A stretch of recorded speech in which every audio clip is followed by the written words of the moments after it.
Hi, I'm Ben, And I'm Josh. and this is the Bad and Magic Podcast, a podcast about games, life, and other things, and welcome to episode 51. I feel like we've done more episodes of that. I feel like I'm talking to you all the time.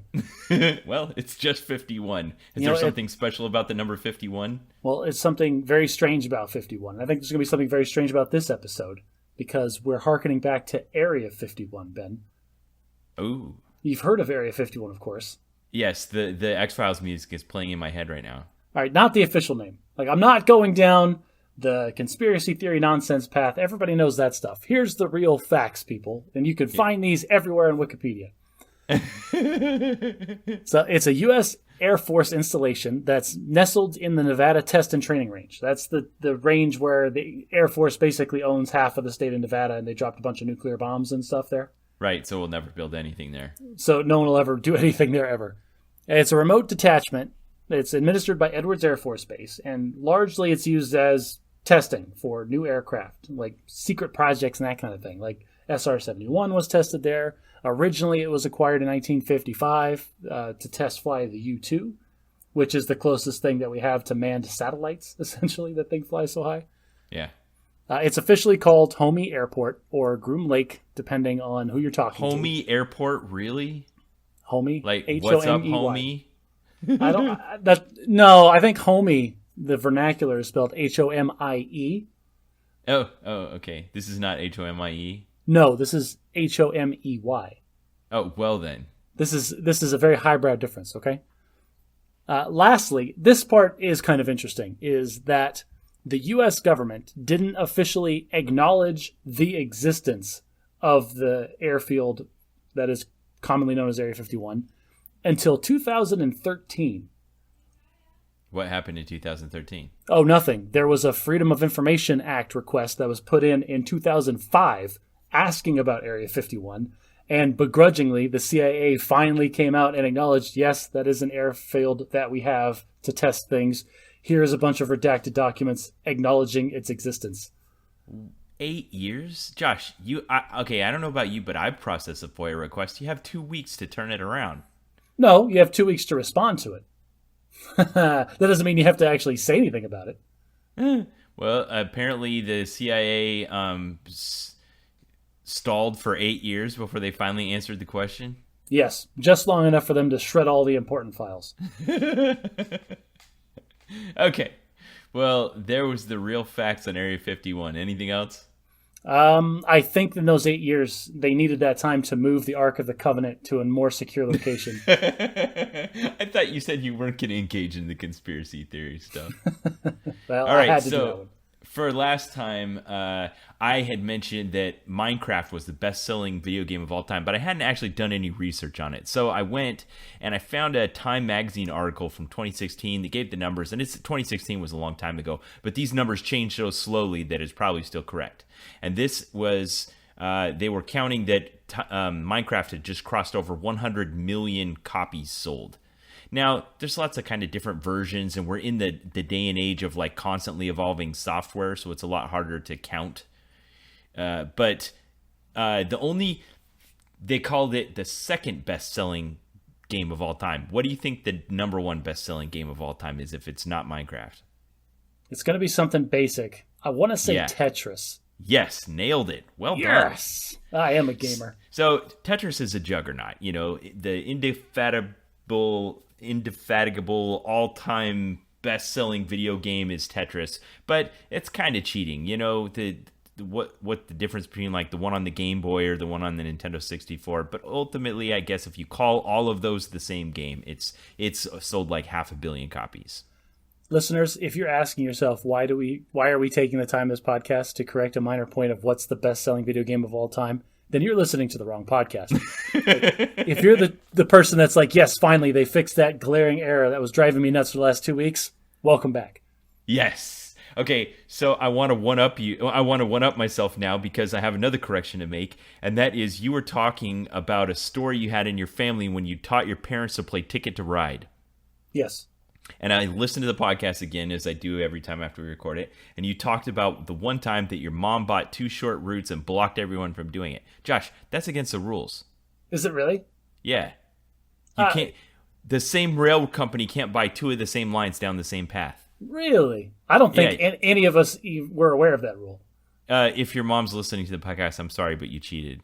I think we're gonna go ahead and ignore that rule because it makes it a lot more fun to troll people with that. Oh, man.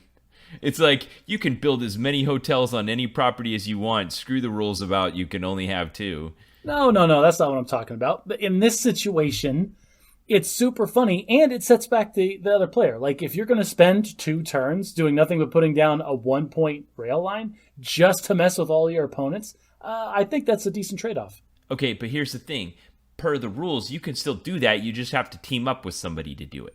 Oh, no team-ups. There's no such thing as teaming. All right, you must have read a different version of the Ticket to Ride rules than I am aware of, and I don't like your version, so I'm going to stick with my story. All right. One other follow-up I want to do from last time is last time we introduced the concept of Mark Rosewater's 10 things every game needs, and I think they're great, and we'll be using them going forward. But we had some engagement on the subreddit, reddit/r/badAtMagic, and the person liked the point we'd kind of gotten to at the very end where we were talking about turn length. And it doesn't really fit neatly into any of the 10 things, so I'd like to add it as the Bad at Magic, like 11th thing every game needs. And I was trying to think of a name for it. And what I want to call it is minimizing downtime. That's a good one, because that's really what it is you don't want people sitting around just twiddling their thumbs while other people are having fun. Right. So there's lots of ways you can minimize downtime. It could be short turn length. It could be rapid gameplay. It could be everyone can do something at once, or the game, is predictable enough that you can plan your next turn or something. You just need something so that, like you said, you're not sitting around not doing anything for long periods of time. Right. That could be interaction, like Mark Rosewater talks about. If every time somebody's doing something, you have some opportunity to interact with it, or they're interacting with you, that is also not downtime. Yeah, it's interesting you point that out, because sometimes Magic the Gathering can become like this, where you're just sitting there watching your opponent play Magic and you can't do anything. Yes, I like to play the decks where my opponent can't do anything. It's super frustrating to be on the receiving end of it. I do a little bit to some extent. Okay, so we are officially adding that as an 11th thing that every game needs. We're calling it minimize downtime. Excellent. Big fan. All right. I think that's all my cleanup stuff. Now, I had a Ben versus Bureaucracy tale to tell you that I haven't told you yet. I didn't text you or anything about this. So you told your drive-thru story where you went to Arby's and the girl told you to pull forward and you wanted to get into a staring contest, but your wife talked you out of it. All right. So that's Ben's version. Nicole, if you're listening, that's what he said. I didn't say that. Go ahead. Okay.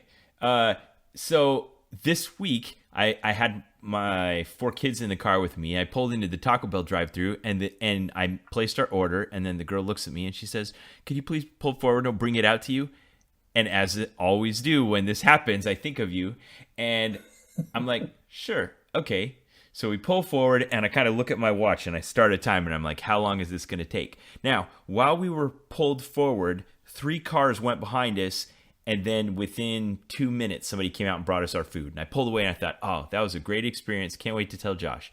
Because 1, other people got help that didn't have a big order like we do. And 2, everything came out just like we needed it on time and we didn't wait that long.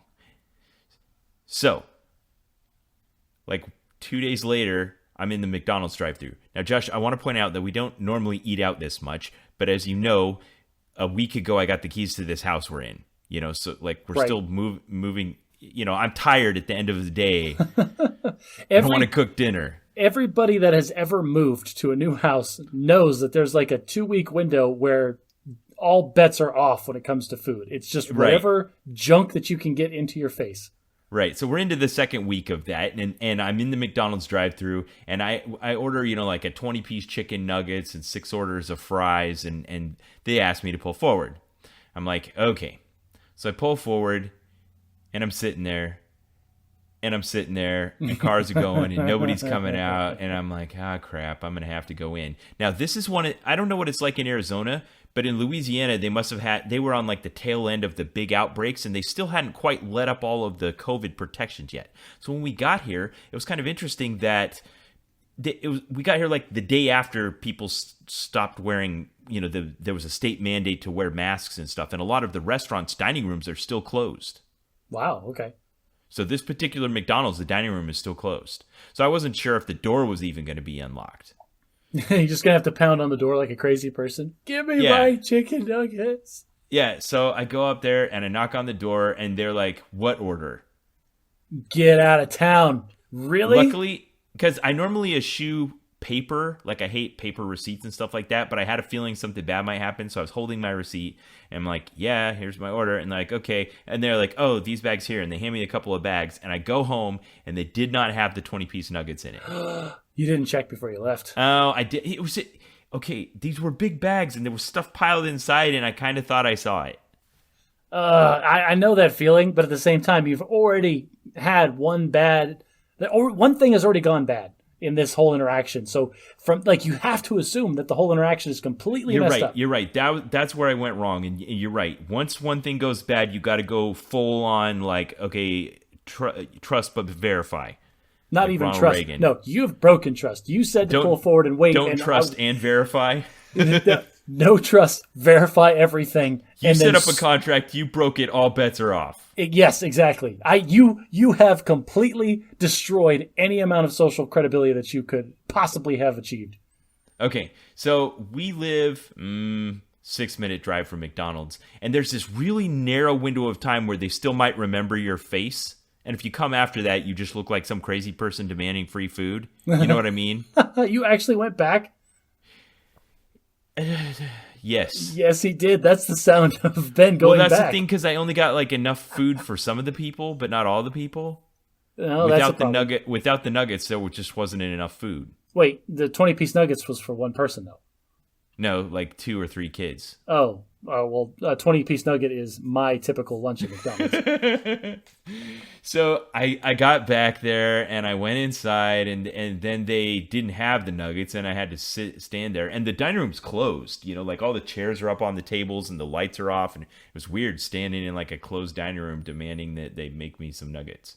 So they made me nuggets, and I took them back, and I kind of thought it was over. Then, like 2 nights later, I ordered pizza. Okay, from where? Papa John's. Ah, the best pizza. It is the best pizza. So I placed the order on the app, and I'm kind of watching the app because it you can track the driver and stuff like that. Wow, that's cool. And the app said 49 minutes.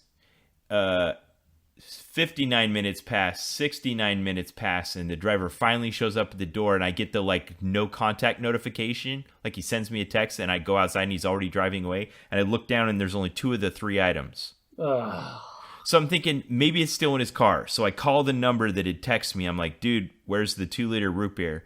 And he goes, they didn't give me one at the store. Now, I didn't think of this till later, but there's this interesting thing when you have this mediary of a driver that they have a responsibility to do the trust but verify thing at the head end, so that they don't show up at your house missing an item and now they're the one that screwed up. You're right. This is the first person in the chain of quality control that could possibly find these problems if they were so inclined. But he just passed the buck on it. He's like, they didn't give me the 2-liter, and they told me I had everything, and I trusted him and left. But I think that can't be right. They got to also give him a receipt, and he's got to look at it and be like, okay, I'm missing a thing. Give me the thing. But you're attributing way too much checks and controls on a minimum wage pizza boy. Okay, but there are checks and controls. I'm getting to that. So I called corporate. But because I'd ordered online and it was contactless, I'd already tipped him. I'd already given him $7 for bringing 2 pizzas to my house and for getting my $3 2-liter of root beer. Ooh, yeah, that's a generous tip for somebody screwing up your order. Yeah, exactly. But I'd already done it. I couldn't take it back or whatever. So he's driving back. The pizza's cold because it took an hour. Yeah, exactly. So I call the store and tell them what happened, and it's already just miscommunication and poor understanding. I'm like, hey, the driver showed up and you didn't have my 2-liter. What was your name again? Okay, here's the order number. Look it up. And they have I don't know. I feel like I stumbled into some area where people do fraud a lot, and I wasn't prepared. Okay. You know what I'm saying? Yeah, they just expect that you were just trying to get free food out of them. Yes, exactly. So I said, they're like, okay, sir, we'll have someone bring it out to you. I'm like, no, then I'll have to tip them too. And I don't, we're already done eating dinner. I don't want to wait another 69 minutes for somebody to bring out a 2-liter root beer. They're like, no, we'll send somebody right now. They'll bring it. They'll be there. It'll be real fast. They'll get there. I'm like, I don't like this idea. How about you just refund my $3? And they go, sorry, sir, that's against the policy. We can only give you a partial refund. What's a partial refund? I didn't even ask. I didn't ask how much of my $3 they weren't going to give me back for them forgetting to bring me a thing I'd paid for. This is indicative of two things. One, that when they make mistakes, it seems like people just must blow it off. And two, there must be a lot of people that are trying to get free stuff out of these fast food restaurants because this whole system... They have to have a policy like this? Yeah, the whole system sounds like it's just built to protect company assets and not to serve the customer. Okay, now I was also thinking about the other driver, because it would be a different driver, and he wasn't the one who screwed up. So can you imagine being a driver and be like, here's a 2-liter, drive 10 miles to take them this 2-liter, and they're not going to tip you. And it's on you. Like, I'm kind of shrugging over here because I'm like, that's your job. Like, you're at work. I get it. But you're thinking of it as like sticking it to the company, but I'm also thinking of the individual that has to do this because of the other guy's mistake. It wasn't my mistake. I mean, I shouldn't be taking responsibility for this whole situation like I'm the one who screwed up. Ben, you're being way too compassionate to this corporate black box that treats you like a number instead of a person. You're treating I was teetering on the edge of saying, just give me the reduced refund and calling it all off, because it was going to cost me more to tip the second driver than it was to just forget the $3 in the first place. But I was a bit... I had a Ben versus Bureaucracy moment. I'm like, no, I'm going to take on the man here. I'm like, okay, go ahead and send the 2-liter out. And they're like, yeah, it'll be real fast. And they hung up. Never came.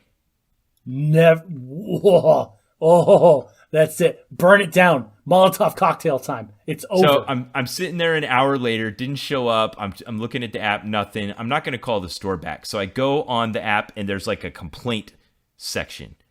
And I tap on it and I fill it in. I tell the whole story. And I'm expecting it'll go to like the regional manager or something like that. Oh, for crying. No, it's going to go into the circle file. It's going to come out of the printer and fall off the print tray right into the shredder. So the next day I have an email from like the regional manager. Okay. He says that I'm going to use the wrong terminology. Maybe I can find it. But he says that my complaint generated a resolution or something like that, and that I now have a credit with the store. I need to call and ask for a manager, and they will send me a free large pizza and a 2-liter. Okay, like, I mean, we're sorry this happened. How do you feel about this resolution, Ben? I wish they would acknowledge that it's a crappy policy, or at least make an effort to explain it to me why it was like this. Thank you for taking the time to provide us with your feedback. At Papa John's, we strive for best in class in everything we do. We're sorry we have not met your expectations at your local store. I would like to personally apologize for that experience. We would like to credit a large pizza and a 2-liter. You need to call the store in order to receive it. Just hit 5, speak with the manager, let them know you have a quality guarantee, which will be in our system under your name and phone number. This just reeks of settling out of court. It's like, what do I got to do to get rid of this guy? What am I going to sue them for, though? Hot coffee in my lap? Honestly.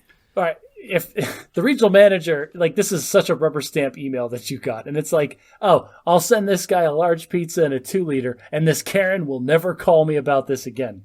This is what this reeks of. I understand that I stumbled into a Maven trap. I did it knowingly.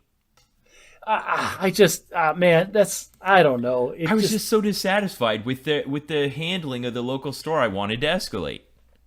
But this is the thing. This is about you, and it's like it's such an endearing quality in you.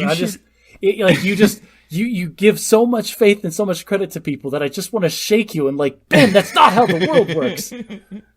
All right, we can stop talking about fast food now. I want to ask you about what happened to Daddy's monster truck. You keep calling it that. Like, you're the last person on earth that has called it that. I know. Your son used to call that when he was little, and it was so cute. I can't get it out of my head. Okay, so for the longest time, I had a 4-door F-150 that I ran my entire pool business from start to finish in that truck. I lived in that truck. It treated me very well. But the air conditioner died last month, and I had it fixed for $500. And this is after it had died last year, and I paid $2,000 to have it fixed. And then it died again this week, and they wanted to charge me $1,000 to fix it. To be fair, Josh, to be an automotive air conditioner in Magic Valley is a very tall order. Oh, there's no doubt that air conditioner was, like, the truck had 150,000 miles. That air conditioner had 400,000 miles. There's no doubt about that. But it makes it functionally unusable as a vehicle in Arizona for most of the year if you don't have. You can't have a car without air conditioning. Yes, not a thing. So finally, it got to the point where I'm now at. Is it worth pouring money into this maintenance? Good on you for not falling for the sunk cost fallacy. Yeah. I'll tell you what. The guy at the dealership was flabbergasted when he's like, "Oh yeah, we got to fix these things. It's going to be like $890." And I said, "No, that's fine. Just get it ready. I'll come pick it up in a couple hours." He goes, "Well, we can't get it done in a couple hours." I'm like, No. Don't do anything. I don't want it fixed. I'm just going to take it back. Like, what do you mean? Like, you brought it in? I'm like, yeah, I brought it in, but I don't want to pay for it. So I'm just going to go trade it in and get another one. But what do you mean? Like, the guy just couldn't understand that. Process it. Yeah. It's like, it took me a couple of minutes to convince him. No, just get it ready. I'm going to take it and I'm going to be gone. It was the weirdest thing. Anyway, and so it all came crashing to a head. And I've mentioned on the podcast before that I thought our next vehicle was going to be an electric vehicle. Yeah, so the time came sooner than you thought. Did you have time, Josh, to do all the research? Or had you already done it? So I had done quite a bit of research, Ben, and let me pull up my spreadsheet. Oh, I can't wait. Why have you not sent me this already? Well, just like you don't want to say stuff until it's live on the podcast, maybe I was just saving this for when we were together. So anyway, yes, I did do a bunch of research into electric vehicles, and this was a couple of months ago when we first decided that it was coming down the pipes, and we started saving and trying to put money aside for a down payment and that kind of thing. So I started researching, like, what are the ones that are available, what are the ranges, make, model, manufacturer, all that good stuff, and then all right, Ben's like clenching his fist in like an excited little kid. I have a color-coded spreadsheet where I went through. Oh my gosh, it's awesome. Do you want to describe it then? Yeah. Okay. So you got like 15 vehicles on here. Now I thought you were only considering exclusively electric vehicles, but you've also got plug-in hybrids on here. So why were you also considering plug-in hybrids? Because based on the research that I was doing, it would have checked all the boxes anyway. There's no reason to exclude plug-in hybrids. The difference between an electric vehicle is that it's 100% electric, and a plug-in hybrid also has a batteries and electric motors in it. But the batteries are only made to take it a short distance, and like different manufacturers define short in different ways. But the whole thing, like the punchline of that is, they're all trying to be like, all right, how far does the average person drive in one day? Let's make the battery big enough just for that. And then if the battery gets low or they're going to go farther, then the gas engine will kick in and just take over. Okay, I have so many questions. So you don't have any particular kind of brand loyalty? You weren't like leaning towards one brand over another? In this realm, no, none whatsoever. Now, you had basically an upper price range, which probably excludes the electric vehicle company that shall not be named.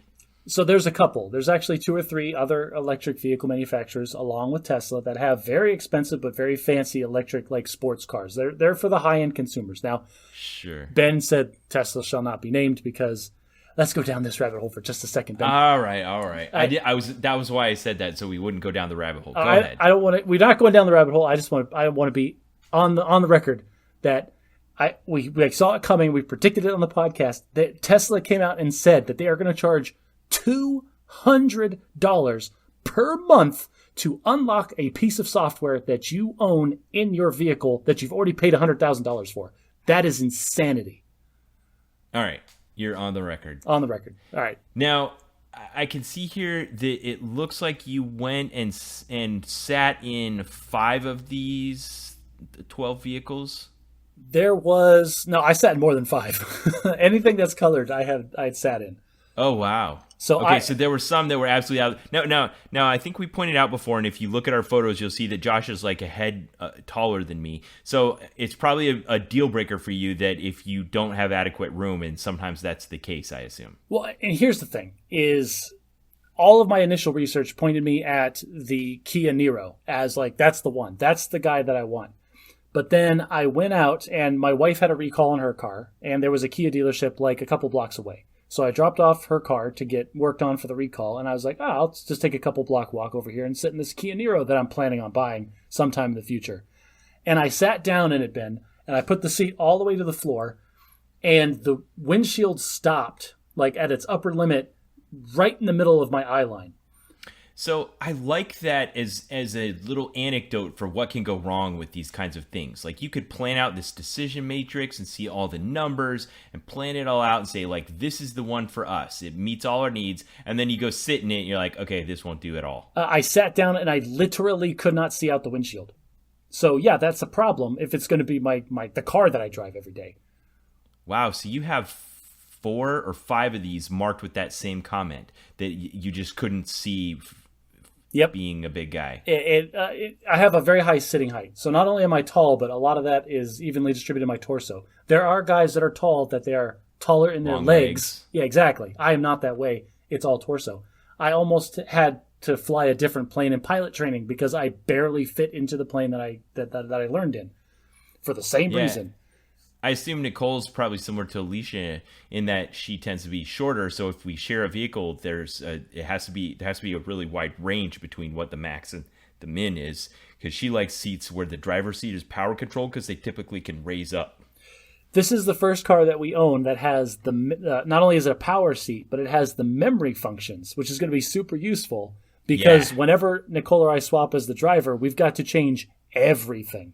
Right. So one of our cars has that, and the way it works is there's 2 key fobs, and it knows which is which. So whichever key fob you open it with, it moves the driver position in the mirrors. Nice. Well, anyway, as you can see from my spreadsheet, there was only like 2 or 3 vehicles that came out of this that were acceptable. One of them is a plug-in hybrid. I decided after a while that wasn't going to work just for this one reason. I didn't want to have a vehicle that had 2 separate powertrains that I had to worry about maintenance for. Yeah, that's understandable. So it came down to the Hyundai Kona or the Volkswagen ID.4. There are 2 reasons that I decided to go with the Volkswagen ID.4. Spoilers, everybody, I bought a Volkswagen ID.4 today. Yeah, I'd never even heard of that until you told me today. Okay. Well, 2 reasons. First of all, the ID.4 was engineered by Volkswagen from the ground up as being an electric vehicle from the start. So every consideration, everything that they did from the inception of the vehicle to the development was intended to be an electric vehicle. Whereas the Hyundai Kona is basically an electric retrofit of a small SUV that they sell in the gas-powered and a plug-in hybrid version as well. Okay.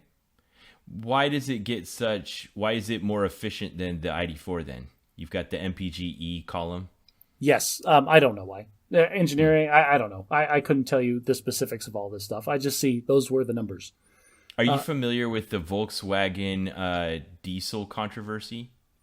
I've heard of this. Like I had friends that actually had a big freaking deal. That they were basically flubbing their emissions numbers on those.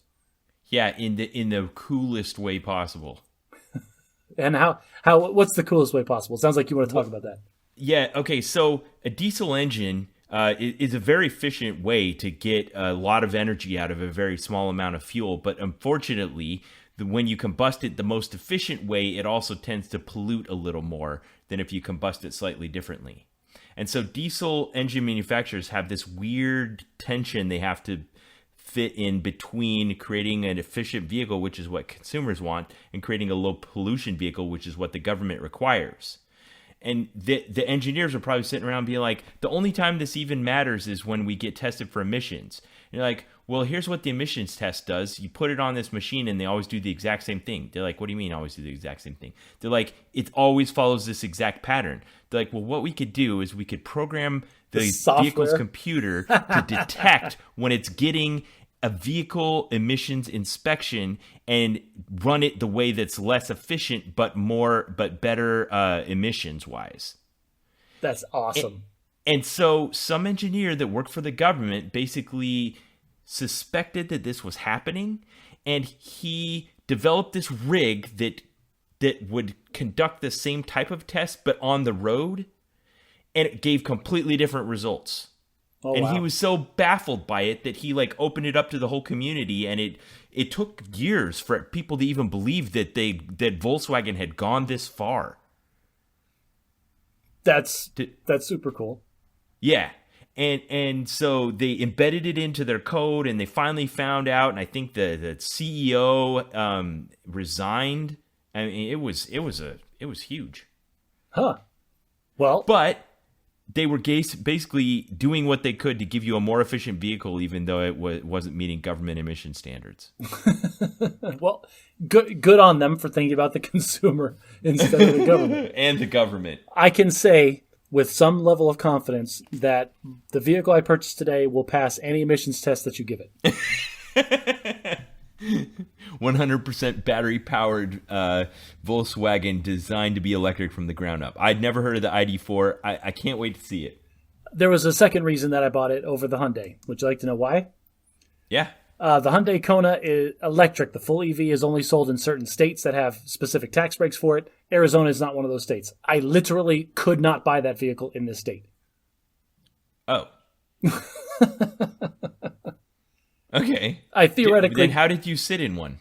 Oh, I sat in the gas version. Oh. Okay, and you just took that as an analog for does it fit? Exactly, because all the headroom, all the stats and everything for interior design, all that stuff is identical. It's just the powertrain. I'm surprised at the price on the Volkswagen. My personal understanding of Volkswagens is that they tend to have a price premium that makes them more expensive than similar models. The price on my spreadsheet here is lower. That's the base model. Oh, okay. So you got one with a few options on it. I got a couple of good options on it. Yeah, I think so. Okay. All right. Well, I will follow up with you on this in the future to find out how it's going owning an electric vehicle. That's cool. I have no way of fueling it up right now, so that's fun. We're going to install the level 2 charger in my house tomorrow. We have to rip open my power box to do so and run a new circuit, and that's going to be a lot of fun and interesting little project to do on a weekend.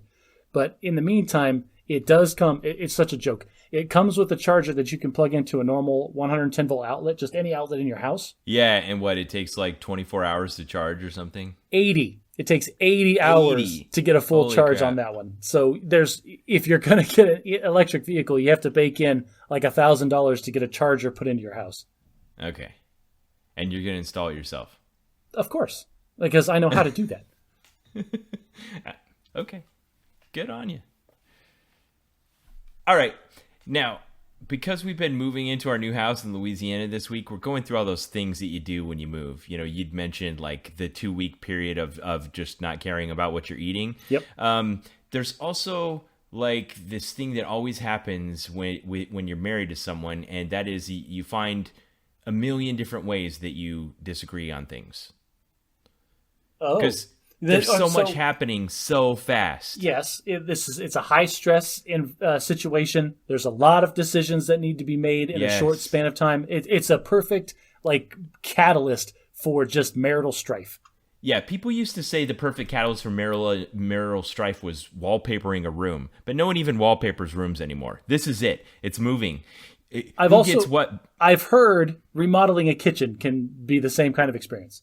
Yeah. Who gets what bedroom? Where do we put the TV? Which dresser goes where? Should we get rid of this? Should we buy a new one of these? Just what wall should we hang this painting on? And over and over and over, just a million different ways.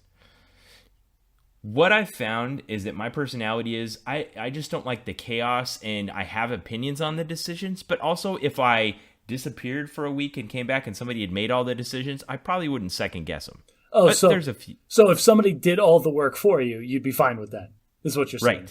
Right. So usually what happens in the past is Alicia detects this friction over things that she realizes probably don't matter that much, but there's just friction happening. And she'll do something like, hey, could you go outside and set up the trampoline? Hey, you are dismissed for 20 minutes. And so I'll just end up in the yard, and I'll be fixing up the landscaping and unpacking the garage. And I'll come inside and she's, unpack the kitchen. And then if I don't like the knife drawer, I can move it, but I'll probably just deal with where it is. Which, yeah, why would you care where the knife drawer was? But here in Louisiana, it's the middle of July. It's 90 degrees out and 90% humidity, and it's 20 degrees hotter than that in the garage, and I'm not doing anything outside. It would be dangerous. So we've just been stuck in the house, and there's been a lot of that friction. We're making progress though. We're nearing the end. Yeah, I can see you. Like, you're in a room right now where all the furniture is in a place that looks like it might stay there for a while, but you can tell you're moving because there's nothing on the walls. And every horizontal surface is covered in stuff. You got it. That's a great way to describe it. That's what our whole house looks like right now. Nothing on the walls. Every horizontal surface is covered in stuff. Nice. Now, another thing that happens when you move in the military, and that's another way of relieving the friction, is on Monday I started work. Like, I didn't have anything that I would say, I can't come into the office today. That was all behind me. I turned in the U-Haul and I'd given back the pod and everything. The utilities were connected. I just didn't have any excuse not to go into work. So then I'll get up first thing in the morning. I'll be gone all day and I'll come home and she'll have done whatever. Yeah. And then I can just help out. Yeah. You're at that stage of moving now where everything is physically in the house and you just have to like vibrate the whole structure for long enough until everything settles into where it's supposed to go. Yeah, that's a great mental image. That's exactly what's going on. So one of the things you have to do when you're new to a military installation is you have to conduct what's called in-processing. And we talked about this, I think 2 or 3 episodes ago, where I told you I was going through out-processing at Scott Air Force Base in Illinois. And basically the idea is that there's like 40 different people on the base that all want to approve before you leave because they have a stake in your departure. And now the fun part is the exact opposite is happening. Except where everybody cared that you were leaving, nobody cares that you showed up. It's like, wait, who are you again? Why are you in my office? Yeah, it's interesting because it's not the same group of people. There's a whole host of like social services on base that exist to help people, but not really. They're not funded by how many people they help. They're just funded by the government. So they use opportunities like this to force you to come in a room and listen to their sales pitch. Okay. Which organizations are you talking about? Like the psychological counseling unit, the marital therapy unit, the guys that can give you an interest-free loan if you're behind on your bills. Okay, hang on chaplain, a second. The medical group. I'm going to throw a time out here because you pitched that like it's a bunch of like companies that are just trying to gouge you for Not money. Companies. No, these are legitimate services that are essential to keeping a mentally healthy and robust fighting force that you just kind of skipped over. Like, marital counseling. Nobody cares about that. Mental health. That's not an issue anybody has to deal with. Well, one of the ones that gave us their talk, including the inspector general, who's like, here's who you come to if you want to report on your boss or be a whistleblower or whatever. This one was the EO office, Equal Opportunity. So there's an office on base, usually has, like 3 people in it, that is the singular function you can go to if you want to report some type of like violation of equal opportunity.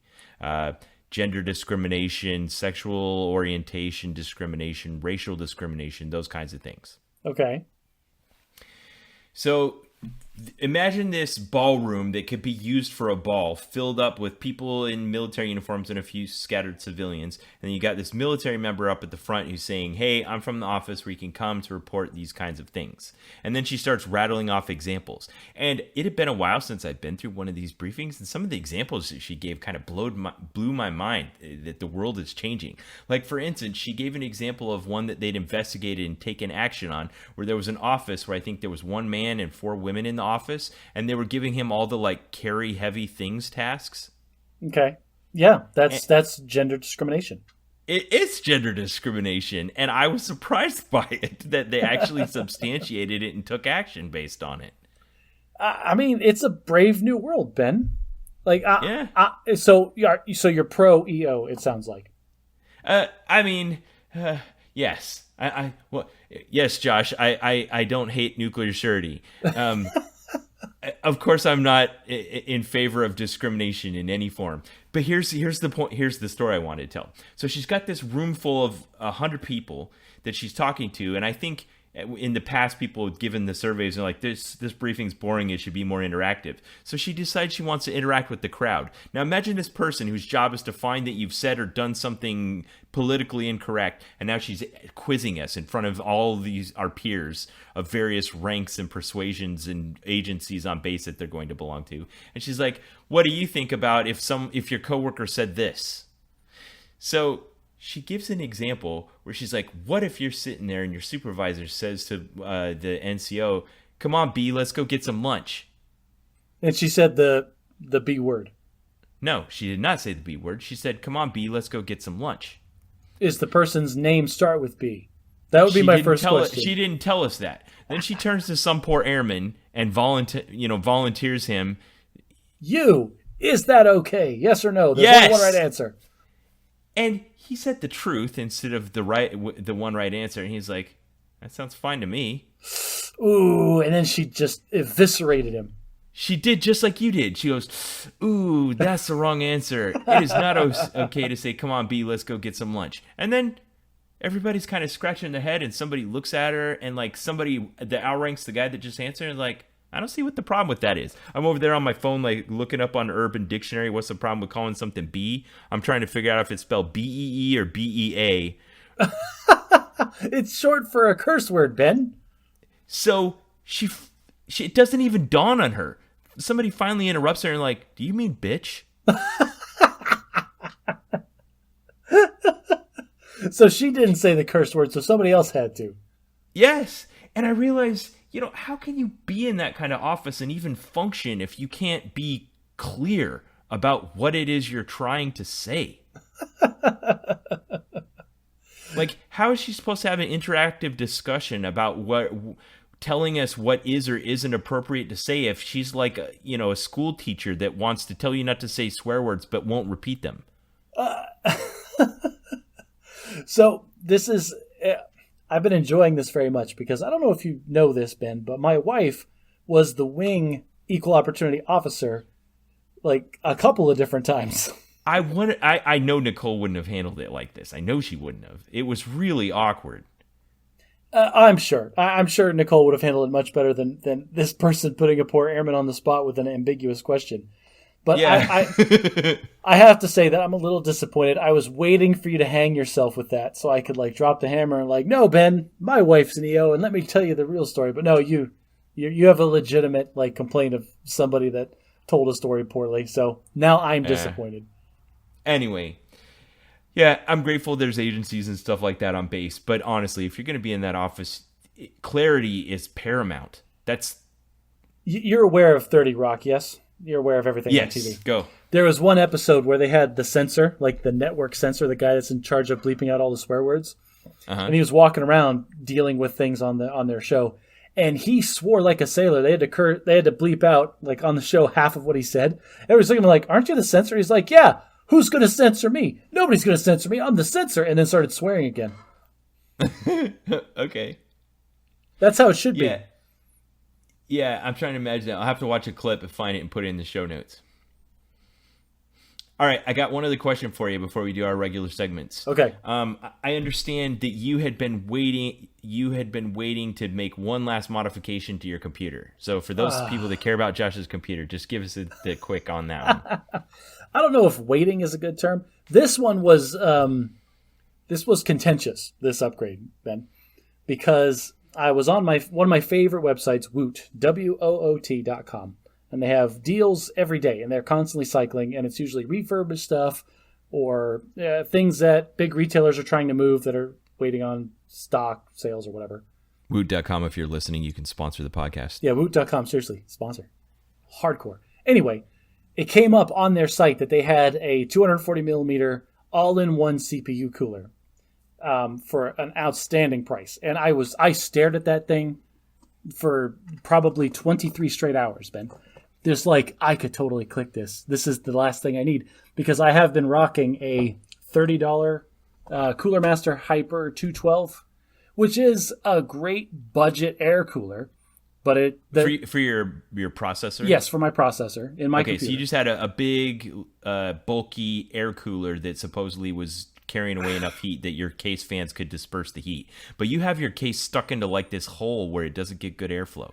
Right, lots of reasons. There's reasons for this, right? Nicole, are you listening? Ben understands. This is why I need this. Here's the problem. I'm like, oh, I had it on the screen, and she's like, what are you looking at? I'm like, oh, this thing's this great sale, and I think I can totally get this to fit. And I had made a little cardboard mock-up of how big it was to make sure it fit in my tiny case. That's amazing. And then she goes... Okay, I'm imagining you like Dr. Emmett Brown. I'm sorry, Marty, this is so crude. It's not to scale, but it's the best I could do with the time I had. Basically. Well... So I've got a really small case because it fits in that little cubby you were talking about. So I had to make sure this thing would physically fit into the case with all the other stuff that's in there. So I'm doing my due diligence, and Nicole's like, "What are you doing?" I'm like, "Oh, I'm just making sure this thing will fit in the case." And she goes, and it was one of those moments where I realized something was wrong, and there was this pause, and she goes, "I thought the video card was the last thing you needed." Don't, you'd already used the word last. And I was like, "Well, I mean." That's okay. I try to explain that was the last critical component that I needed, but this one is solving a problem that I have, and it's not that big of a deal, right? All right, you used me against your wife a minute ago, but I'm going to speak up in her favor here. In favor of embattered wives everywhere who have one more last thing. It does feel like it's never going to end. I mean, it does, but like I can say with some degree of confidence that this was the last thing. Yeah, but okay, but like the fact that you had to get a cardboard cutout, I mean, this took some doing. You had to like take everything out and like cut holes in the case again. I did, yeah. When I did, so the punchline of the story, spoilers, Ben, I did buy the thing. It showed up and it's great and I love it to death. But I did have to strip everything out of the case. I had to cut a bigger hole for the radiator to fit in the top, put everything back in, and then I had to move the power supply to a different spot. But not too far because then it would interfere with the graphics card. Like, it took a whole day to just put this one new component in. But since then, You liked it. Oh, I loved every second, of course, man. You texted me the whole time. You're like, this is great. Look at this. Well, I normally do that kind of stuff to my spouse, but she was not so keen on the all-in-one cooler, so I wasn't big on, like, interrupting her doing her homework at every step. When you say all-in-one, does that mean it was self-contained? Like you didn't have to like pour water into it? Oh yes, this is a closed-loop cooler is what they call them in the industry. Yeah. It comes in one piece. It's like a little block that gets screwed onto the motherboard that contacts the CPU. There's two hoses that come off it that connect to a radiator, and then it comes with usually two fans and all the mounting hardware. So you don't have to plumb anything. You don't have to fill it with any special liquids or make sure the pump is primed. It's all already taken care of. You just install it. Yeah, I've watched way too many horrifying Linus Tech Tip videos where like they turn it on and they get a leak and there's water running across the motherboard. Yes, not a problem. Or they're frantically trying to turn it off. Yeah, I'm not to the level of custom water cooling. That seems a bridge too far for me, especially because I did price it for the system that I have here, and it would have been like $500 or $600. No way that one's meeting the requisitions approval of the spouse. Of the chief requisitions officer. Okay, so was it worth it? Did it work? So, like you mentioned, my computer lives in a tiny little cubby that I had to make for it. And since I installed this cooler, the CPU on average is running 20 degrees cooler Celsius.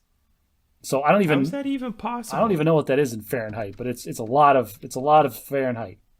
I think it's just like times 7 divided by 5. So 20 times 7 divided by 5 is 28 degrees. So there you go. I mean, that's a significant difference for the longevity and just the functionality of my PC. Plus, the fans are running at a slower speed, so it's much quieter. It's just nicer to be down in there like that. It's the difference is that this is a cooler that's intended to cool something that's generating a ton of heat, and it's well engineered and well designed, whereas the other air cooler I had was a $30 thing that was good enough at the time. Yeah. All right. Well, all's well that ends well. More fun computer stuff. For some reason... Or did you have to draw too deeply from the bank of spousal goodwill, and now you're in debt? That's... well, the funny thing, I don't call it a bank. I think of it as a well. Like, the last bucket that I pulled up from the spouse approval well was a little muddy. So that means I just need to wait longer and let the well fill back up with some clear water again. Okay. I like that. Yeah, because otherwise how could you make a withdrawal when it's empty? But you can make a muddy withdrawal if you need to. Yeah. I always hate, Josh, I hate when I show up to a new unit and I haven't had a chance to just get a minute to prove myself to the new office and people before I need to like go on emergency leave because I had a death in the family. It just looks like I'm unreliable. Ben, what are they going to do? Force you to retire? Move you to Louisiana? Make me move Dude, to Louisiana. Like, you have the easiest job in the world because there is nothing they can do to you. Like, you should show up every day in sunglasses and throw your feet up on the table. I'm not talking about this specific situation. I'm talking about my personal ethics. Okay. I always like to have a chance to make a few deposits before I have to start making withdrawals, but sometimes life doesn't let that happen. Sometimes life circumstances happen in reverse, and you have to make withdrawals right away in a relationship that's going to be an extended relationship before you have a chance to make deposits. And I'll tell you what, if only the military had all these institutions to help people in these difficult situations. I don't know what they are. I wasn't paying attention. I was playing games on my phone while they were telling me what they do. Shame on you. Terrible. It is time for Bad at Logic, and I think this week you are picking a bias. I'm always biased, and apparently I like all these biases. I'm just gonna embrace it. I have all these biases, and I'm okay with it. So this time, Ben, this is actually one that I have been aware of for a long time, and I like to point it out and explain it to other people. I didn't have these words, but I really like how they captured it here. This is called the self-serving bias. And what that is, when you fail, when something bad happens, that's because of external things outside of the scope of your control, outside of your agency. But when good stuff happens, well, buddy, that's because you've been just working your fingers to the bone, and you're just so great and amazing. I have probably explained this phenomenon on this podcast before in a different way. When bad stuff happens, people like to externalize it. They don't want to reflect on what decisions did I make? How could I have done better in these circumstances? Because then that means that there's something wrong with them, which then damages or hurts their ego. And your brain has been evolved to avoid all forms of pain, physical and emotional. So rather than do that introspection, it's much easier and much safer to find something outside of us to blame. Oh, it's them. It's that guy, or it's these circumstances that I had no part in. And this happens. I know you want to talk, but I'm stopping you here. This happens at a larger scale too. This happens at the nation state level. Whenever you hear these politicians that get up and start like, well, we could take a hard look at our own internal like socioeconomic developments in the last 10 years, or we could blame everybody south of the border. It is their fault. Yeah, no argument there. The point I was just going to make is this is another one of the situations, and I think the context this came up in the past on this podcast is in the game of Magic. You know, I see people that reach a maximum success level in Magic. You know, as you start playing and you try to, you know, do well at your local tournaments or do well at regional tournaments or stuff like that, you'll see people who are otherwise smart and successful people with a high degree of capability who will run into their ceiling, and it's usually because of this bias.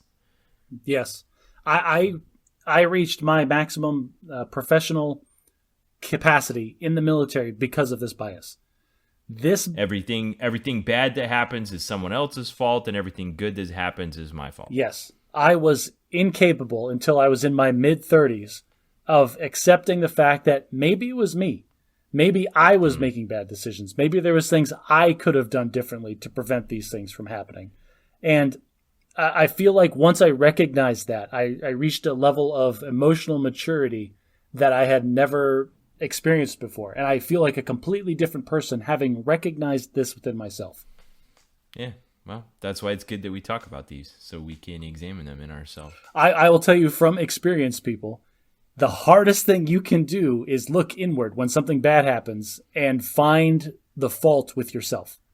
But you will be a better person for it. It will suck, and you will be stressed out, and you will be mad at yourself, but you will learn and you will grow and you will be better next time. Well said. So for Bad English this week, I want to share a phrase I frequently heard used in the UK that I don't feel like we have a good equivalent of in the US.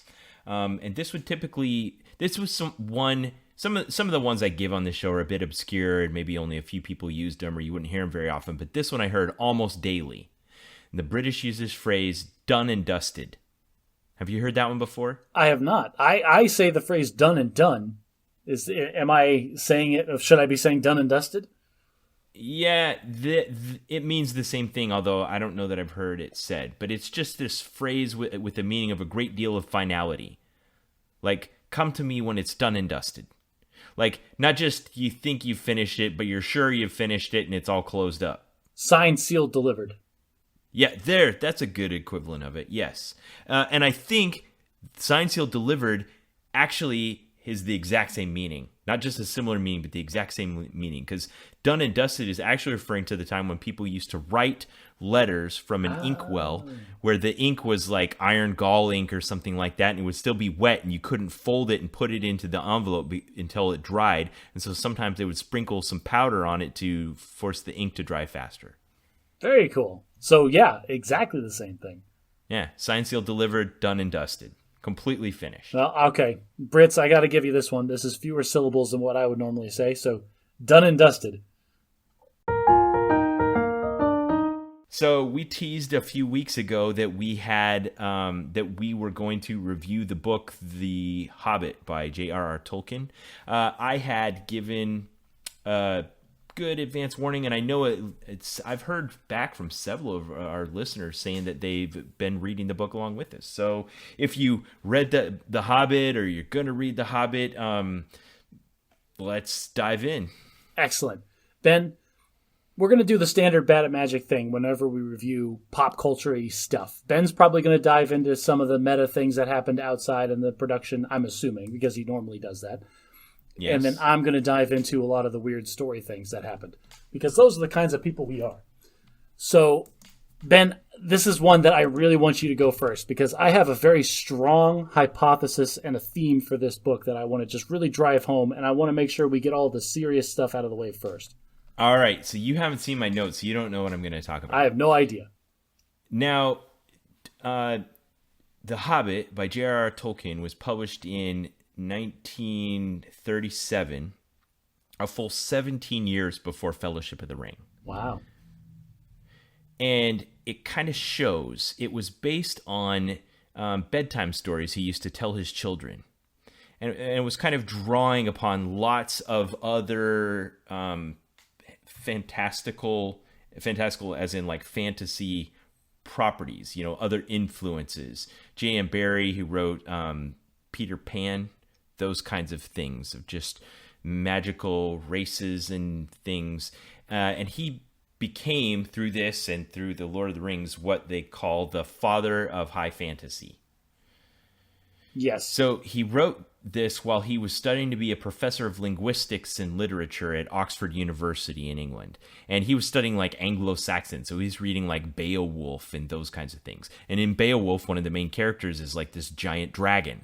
So it's not even that different from Beowulf, this telling of the Hobbit, where Bilbo goes on an adventure and takes on a giant murderous dragon. Oh, spoilers. But this happened shortly after he returned as a veteran from World War I. And if you keep that in mind as you're reading this and thinking about him as having fought in trench warfare in France, it really makes a lot of sense. So he signed up at age 24 in 1916, so about 11 years before he wrote the book. He left for France to go fight in World War I, like right at the beginning of World War I. He became a comm officer. Oh, Cool. Back when they needed to like wave flags at people to get their attention and things. Yeah. So he was in the army, became a comm officer, and he was doing the hurry up and wait thing. Like they were staging and prepping and stuff like that. And however bad it is now, I'm sure it was profoundly worse then. And he was just bored out of his gourd with nothing to do. So he started writing. Cool. And he's writing high fantasy, apparently. Yeah, so the genesis of him becoming a writer was just him being a lieutenant in the forces and being bored. So he started writing these stories, inspired by other things that he'd read. When he returned, there's a lot about his military service. I mean, he was profoundly affected by the reality of World War I. You know, just the utter senselessness of the violence, the horrible impact it had to the countryside, you know, just scarring of the shelling and the trenches and the mud and the muck. And he contracted a disease called trench fever that was transmitted by the hordes of lice. So he was infected with lice and he got trench fever and it left him emaciated. And he eventually got sent home because of it. And he was demobilized 3 years after he joined the service on a disability pension. But while he was in, he ended up commanding a group of enlisted blue-collar guys from Lancashire who he admired. They were like miners that worked down in the earth. Oh, cool. Yeah, and he really admired them. He says he felt inadequate to inspire their love and loyalty. The most improper job of any man is bossing other men. Not one in a million is fit for it, and least of all those who seek the opportunity. So he kind of had this perspective toward leadership, fought in the trenches, admired these miners who worked down in the earth. And he got sent to Oxford, and he was studying language and Beowulf and all these kinds of things. And then he bumped into a guy named C.S. Lewis. Oh, I've heard that name before. They belonged to a club of writers at Oxford University they called the Inklings. That sounds familiar too. There's like 3 or 4 of them that are also famous, and they've all written a bunch of stuff. But of course, you've heard of the name C.S. Lewis because he's the author of the Chronicles of Narnia. Hey, I don't want to interrupt you, but were all of them 2-1 white and black flyers? This club of Inklings? The Inklings? Yeah. Good magic joke. Well done. I don't know if that's related because it's spelled the same. Anyway, at the time, J.R.R. Tolkien, do you know what J.R.R. stands for, by the way? I don't. It is John Ronald Reuel, or Reuel. He was born in 1892 and lived to the age of 81. Anyway, he met C.S. Lewis, and J.R.R. Tolkien was a devout Catholic. Now, he had a personal philosophy where he believed that though he was doing this writing, that he didn't want to directly evangelize his faith in his writing. So it's kind of subtle in all of his stories that he wrote. C.S. Lewis, on the other hand, if you're familiar with anything that he wrote, but what you don't know is that when C.S. Lewis and J.R.R. Tolkien met, C.S. Lewis was an avowed atheist. He didn't believe in Christ at all. Okay. And he was converted, I kid you not, by J.R.R. Tolkien. That's, I mean, you're talking to like an agnostic atheist over here. So, like, if you're waiting for a big explosion of reaction, if you go back to about the year 1935, these two had been friends for about a dozen years. They were both comm officers in the military in a time of war. Geez. One was an atheist and one was a Christian. Okay, I'm starting to see it now. No, Ben, we're not going to play this back out. We've been down this road. Stop it. So then, J.R.R. Tolkien converts C.S. Lewis to Christianity. And he becomes such an ardent Christian, but he doesn't convert to Catholicism like J.R.R. Tolkien was. He converts to the Church of England, Anglican. And their friendship started to deviate after that. Yeah, well, anyway, Catholics and the Church of England, I mean, there's a history there. C.S. Lewis wrote books like Bedknobs and Broomsticks, where the character Aslan is not even a thinly veiled type of Christ. Oh, no. I mean, I think it's he like a couple of spelling errors, and it could be the New Testament. Right. So it's And J.R.R. Tolkien hated it. He didn't like it at all. So when they would critique each other's writing, you can see things where J.R.R. Tolkien said about Lewis's writings. He's like, it sucks. And Lewis, on the other hand, saw J.R.R. Tolkien's writing, and they were editing each other's stuff. And he's like, this is brilliant. It's awesome. They're both very successful writers. So apparently Tolkien was the one that was in the wrong here. But Lewis was a prolific writer who produced tons and tons of stuff, and Tolkien was a bit more sparing. You know, he did a lot of like studying and he was developing like whole languages and backstories for everything that just were the foundation, and then he would write the book about it. Well, and that's kind of common. If you look at different books, especially in the fiction genre, there's like two types of authors.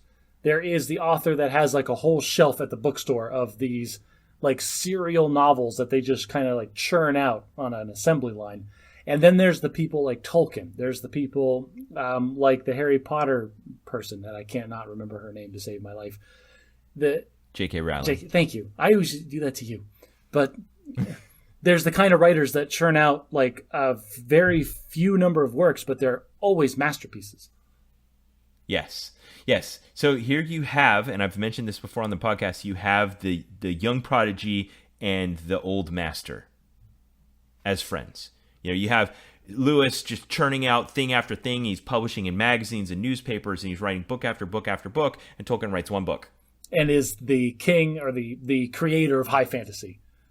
Now, it's interesting because if you look at this from the perspective of him being a serious academic, this wasn't necessarily a respected thing. Like, he wasn't there as a professor of fiction. He was there as like a professor of linguistics and serious literature and those kinds of things. And then he was writing these fantastical stories about dragons and elves and stuff. And this wasn't commonly accepted thing at the time. Well, to be fair, it is well known that Tolkien created an entirely unique language that is Elvish for these books. So there was a little bit of academic rigor going on behind the scenes that was legitimate, but otherwise it just looked like he was a serious professor who liked to tell children's bedtime stories. Which, I mean, if you're a parent, of course, no parent on earth has not had to come up with a bedtime story on the fly. So, yeah, I mean, you got German fairy tales, Snow White, the Brothers Grimm, that kind of influenced. You can match these things up with stuff in The Hobbit. So let's get to it. So go ahead and give us the plot synopsis. Okay, so I read The Hobbit originally when I was in middle school or just beginning high school, and I remember like really, really enjoying it, just like the high fantasy and the different situations and things, and it was great. And I hadn't read it since then. And since then, Ben, I think I've developed more of a discerning palate when it comes to fiction, because listening back to it, and I read it on Audible, so it was read to me. And now, there's several versions on Audible. Which did you pick? I picked the same one that you did. I don't remember the name of the Andy Serkis. Andy Serkis, the actor that plays Gollum in The Lord of the Rings. Yes, and he did an excellent job because he sure did. I mean, there's several different races that have very different sounding voices that he did an excellent job doing. There are many, many songs that are in The Hobbit that he sang very well. I mean, it was a very good version of The Hobbit to listen to. But that said, listening back to it now with this more discerning palate I have for fiction, it was a very different story. Not that it was any less enjoyable, but it was very different. And so here is... Did you have a bad experience with it? I wouldn't say it was a bad experience, but it wasn't the same kind of... I wouldn't put it on the shelf next to the Fellowship of the Ring, let's say. I agree. So, and I noticed you weren't aware of the fact that there was 13 years between those two and him becoming a doctorate in linguistics. I knew there was some separation in time. I didn't know it was that drastic. Yeah, so it was just like, this is like when he sat down and wrote out the stories he used to tell his children that kind of harkened to all these things he was reading. And then 13 years later, he turned it into something truly monumental. So I'm going to give a quick plot synopsis. And that is, the book opens with Bilbo, our protagonist, who is in his lovely home, just chilling, living the bachelor life. We don't know why he's rich, but he is. He has everything that he needs, and he's just loving being alone and hanging out. And then, out of nowhere, a wizard and 13 dwarves show up and crash his house and just like roll in and start eating all of his food. Yeah. And it's like, oh, and it's played for humor, and it is quite funny. It's very well done. But it's basically, oh, we're going on an adventure to go steal treasure from a dragon, and you're coming with us. Wait, what? We need somebody who's smaller than us and quick. We need a burglar. Yeah, and it basically came down to, well, what are you, chicken? Well, no, I'm not chicken. And then he went with them to go steal the dragon's treasure. It was the Marty McFly plot twist. It's exactly what it was. And then the rest of the book is kind of these weird vignettes of snatches of the adventure. Like, it is all woven together. I'm calling it vignettes because that's how it felt, and I will get to that in a minute.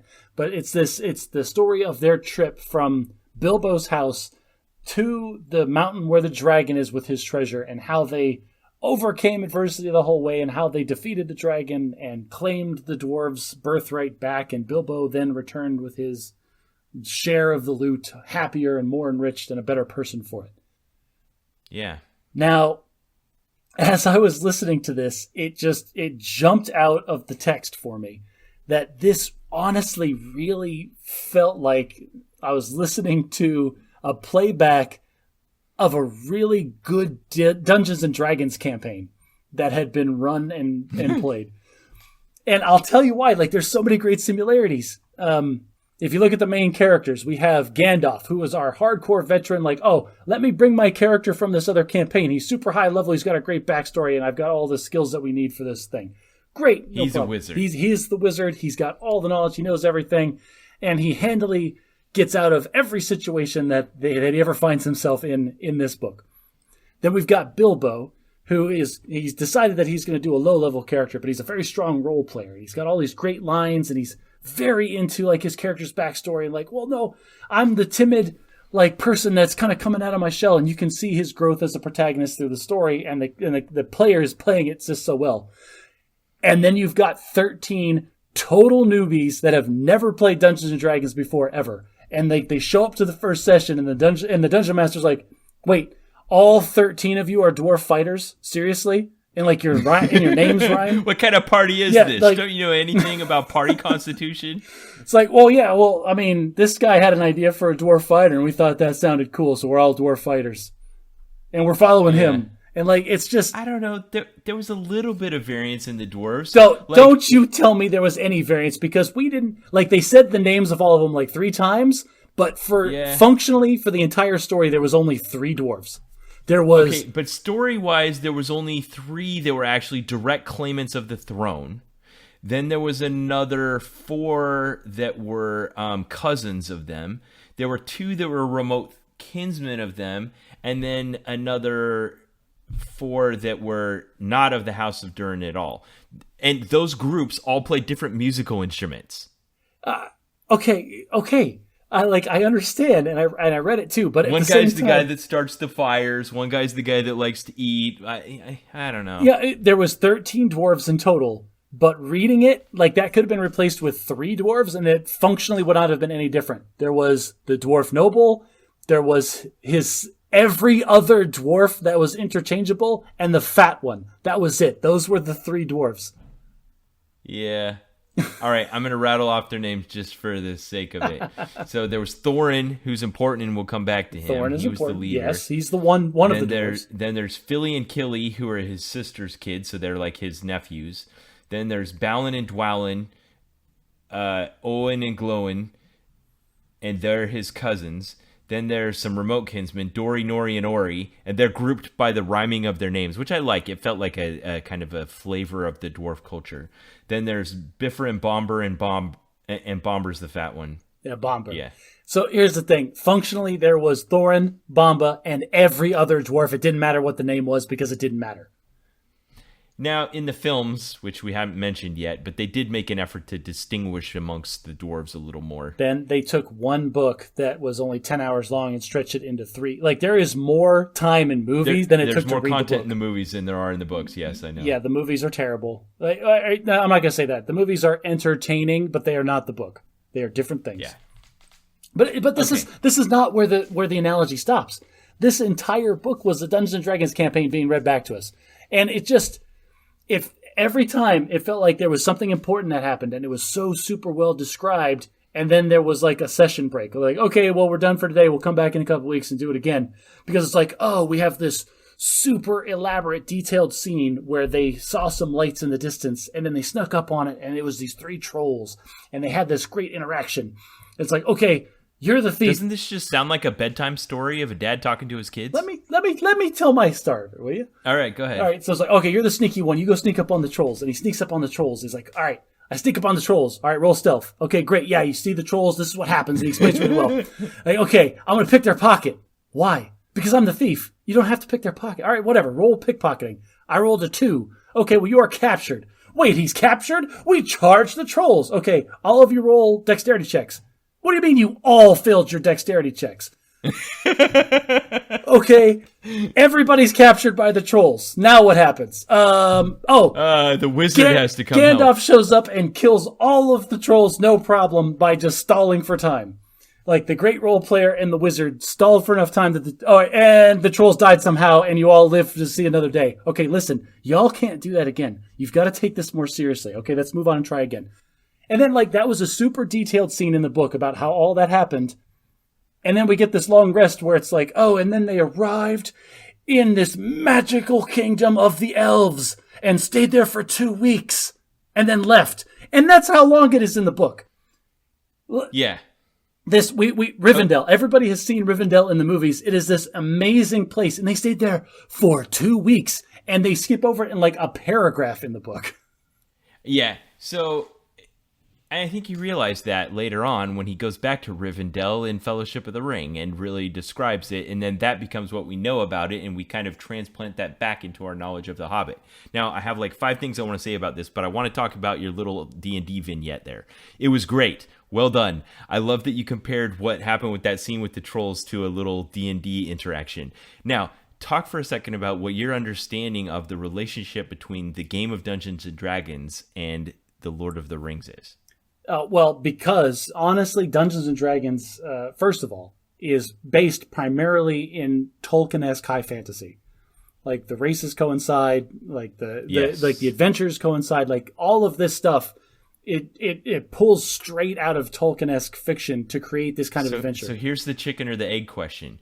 Do you think an interaction like that, the game is like it because of the book, or the book is like, I don't know. Well, I think the book was written, but like you said, it feels like a series of vignettes because it was. These were bedtime stories that he was telling to his kids that he came up with kind of probably on the fly. He kept the same names running through it and then probably stitched them into a larger plot later. So he had very detailed scenes like the one with the troll, but he didn't have detailed scenes of them just chilling out in Rivendell. It was the exciting parts is what he wants to tell his kids about. You're right. So there's like, okay, now he has to get past the spiders, or now he fights the trolls, or now he's got to get past the goblins, or now they got to sneak into the dragon. You realize I have the entire plot broken down this way, right? Like I can go like through the whole book breaking it down into right. So there's all those little bedtime story-ish vignettes. But now talk about the overarching plot, because he did put some thought into this. So what would you say the themes are and the driving thing is? The driving thing, like the main plot, like 75% of this book is these idiots trying to haul their worthless carcasses across a countryside that wants them dead. And they screw it up at every turn. What do you mean you all failed your perception checks? Okay, you're all captured by spiders. What do you mean you just keep chasing the lights into the woods? Okay, you're all captured by elves. No, you can't just escape. No, what do you mean you're going to wait 2 weeks until they do get drunk? Okay, fine, whatever. You can't all get into the barrels. Okay, fine, you're all in the barrels and you get to the next town. Screw it, I'm done. Like, it's just... Yeah, you could tell when they actually tried to film the movie, it was just so absurd that they completely had to rewrite those scenes. Because it's just massive failure after massive failure every single time. And then they show up at this mountain, and it's like for the first time they start thinking, there's a dragon in here, and we all suck. What are we going to do about this? Can you imagine if it had gone down like this in an actual D&D campaign where like the end boss is this ultra high level dragon? You got this party full of noobs. They're just going to get roasted. All right, guys, listen. I planned this campaign so you would gain experience throughout the way, and by the time you got here, you would be at a high enough level to handle the dragon. But you all have failed every single encounter that I have put in front of you, and you all still suck. there is no chance that you can stand up against this thing. And they all kind of realized it. Like, they all got super scared. Like, what are we supposed to do about this dragon? Oh, we'll send the thief down. He'll go look at it. And maybe he'll come up with something. And so they send Bilbo with the one magic item they've been able to get this whole campaign to go check out Smaug. And all right, then this was the first time when I was a kid of interacting or experiencing the concept of an intelligent dragon.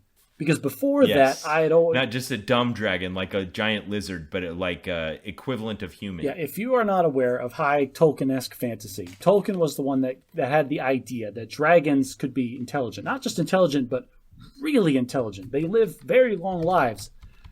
And there are several scenes where Bilbo has like an in-depth conversation with this thing that's just wants to eat him for stealing his stuff. And it's so well done. And it's so interesting to have that kind of perspective. You're expecting it to be this dumb brute that he just needs to kill. But having like this one-on-one character conversation with a dragon was just so cool to me. So when I was researching this, I found this term called animism. Animism is that all things, including inanimate objects, possess human-like intelligence. And when you actually start to look at all of the things in this, like everything does. The spiders have conversations. The spiders do. The goblins do. Yes, the eagles have a hierarchy and a king. The eagles do. Everything has human-like intelligence in this story. And that's part of what makes Tolkien... The trees do. That's what makes Tolkien's fantasy so cool, is it's not just humans running around like having adventures. It's there's some serious things out in the world that are stacked against them. Now, there's a lot of literary criticism of Tolkien, of his treatment of race, in a bit of a presentism kind of way, where they basically, that if you were to take these races as analogs for human races, that it's a bit racist, but it's not really substantial. Here's the thing, is we're, at least in the U.S., we're at a point where racism is a really hot button issue, where we're acknowledging that it exists and it has impacted the development of our culture and our society over the long term in ways that we may find uncomfortable. And having those conversations is very important. However, I think it is important, like fantasy stuff like this, to acknowledge that kind of stuff is real. And like throughout this book, like we keep having these quote unquote high races, like the men and the elves, constantly looking down on the halflings and the dwarves as being lesser to them. And whatever that says about the current situation, I don't want to even get into that. But the fact that Tolkien decided to incorporate this very real thing that we are still coping with in a modern society, as far as fear of the other and not understanding another's culture, and bringing that into this kind of a fantasy setting, just makes it feel so much more real. I like this as a tool for a father. Like if he's raising young children and he's trying to help them cope with things like this at a time when it may have been a very turbulent thing in the world, to concoct these fantasies that give a degree of separation to it, where he can deal with the difficult issues without connecting it to the real world, and let them make the connection. Just kind of planting the foundation, or just the baseline, the foundational knowledge of how you should treat other people. Like the elves look down on the dwarves because they think they're better than them. But then they actually needed them, and when they worked together, they were able to accomplish great things. Well, I mean, in Tolkien-esque fantasy, the elves are better than the dwarves. But, I mean, that's... Yes, and that's where the criticisms come in. Is that they were functionally better. Well, that also could be an anachronism from the fact that he was writing this stuff in the 1930s and 40s, where there was very strong public thoughts that that's how it was, that some people were better than others. So there's some theories out there, and I think, and having considered them, I think they're substantial, that the main driver of Thorin and the House of Durin is very much an analog to one of the major themes of the Old Testament. And that is that God made a covenant with the Jews that they would live in the Promised Land, and they went to Egypt and became slaves, and then they needed to return to the Promised Land and get it back, but it had been possessed by other lands, and they had to come back to the land of their inheritance and conquer it back because it was their rightful possession. Well, that goes back to a chicken and the egg thing again, because that could just be the hero with 1,000 faces. Okay, so I did a lot of studying about this, and we haven't really introduced the vocabulary on this, so I want to talk about it. Okay. So you're talking about the hero's journey, or the hero with 1,000 faces, the monomyth. Basically, what I'm saying is there's only a handful of stories that exist, and we just keep retelling them in different flavors. Yes, but as a devout Catholic, there's no reason to doubt Occam's razor on J.R.R. Tolkien being influenced by the story of the dwarves paralleling the Jews returning to the promised land of Jerusalem. Well, if we presume that J.R.R. Tolkien wrote himself as the protagonist, as Bilbo, as this person who felt inadequate to be leading these people that he was with in World War I, that eventually rose to the leadership position. Yes. Is there a reason then that he would write the whole Exodus story into these, with him at the head of it? Well, that's the right question. So the hero's journey, the monomyth, starts with our protagonist receiving a call to adventure. Oh. Is that like getting drafted into the UK forces at the beginning of World War One? Like, he was definitely reluctant. He wasn't like, yeah, I see what's going on in Europe, I want to go over there and get involved. He was just like a lieutenant that didn't know what he wanted to be when he grew up. Very much like a wizard showing up at your door completely unexpected when you were living a normal life. Yes. And then there's some kind of supernatural aid and a threshold where you begin the transformation. There's a helper, there's a mentor, there's challenges and temptations. You descend into the abyss, then there's some type of revelation, a transformation happens, there's an atonement, and you return back home with some gift of the goddess to the place where you began. Yeah. That's the hero's journey. And Bilbo follows that exactly. Yes. Absolutely. Okay, so then back to your original question. How does that tie in, from your perspective and the research that you've done, with the Old Testament and all of that? Was he just drawing on that as a story device or as a literary device, or was he actually intending to retell this kind of downtrodden people's uprising? Well, I liked the way that you said it about how it was just these strung together series of absurd child bedtime stories where there was just a consistent list of characters, but then it got tacked onto something that was a little bit more substantial in the background. And that's where I found my enjoyment in this book, in my reading of it as a grown-up. Because like you, I read it as a child, and I enjoyed it as a story of dwarves and elves and men and fighting dragons and goblins and wolves and eagles, all those things. But this time around, I was like, okay, this really is a moral dilemma he's presenting here. Like, for instance, when the elves descended into the Lonely Mountain, the dwarves descended into the Lonely Mountain, they provoked the dragon who'd been sleeping and not terrorizing the countryside, and he departed, and they triggered the destruction that fell on the other people. Like, the dwarves never actually had to confront the dragon directly. No. But he went back to the lake town and laid waste to the place. Yep. Doesn't that feel a bit like the beginning of World War One? That feels a bit like the DM knew that all the noobs were going to get roasted by the dragon, and so it's like, oh, the dragon left. Oh, did he come back? No, he died somehow.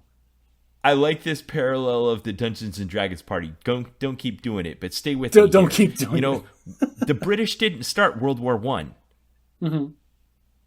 It was the assassination of Ferdinand in Austria or something like that. Well, don't minimize the coolness of interweaving politics and how World War One started. That was awesome.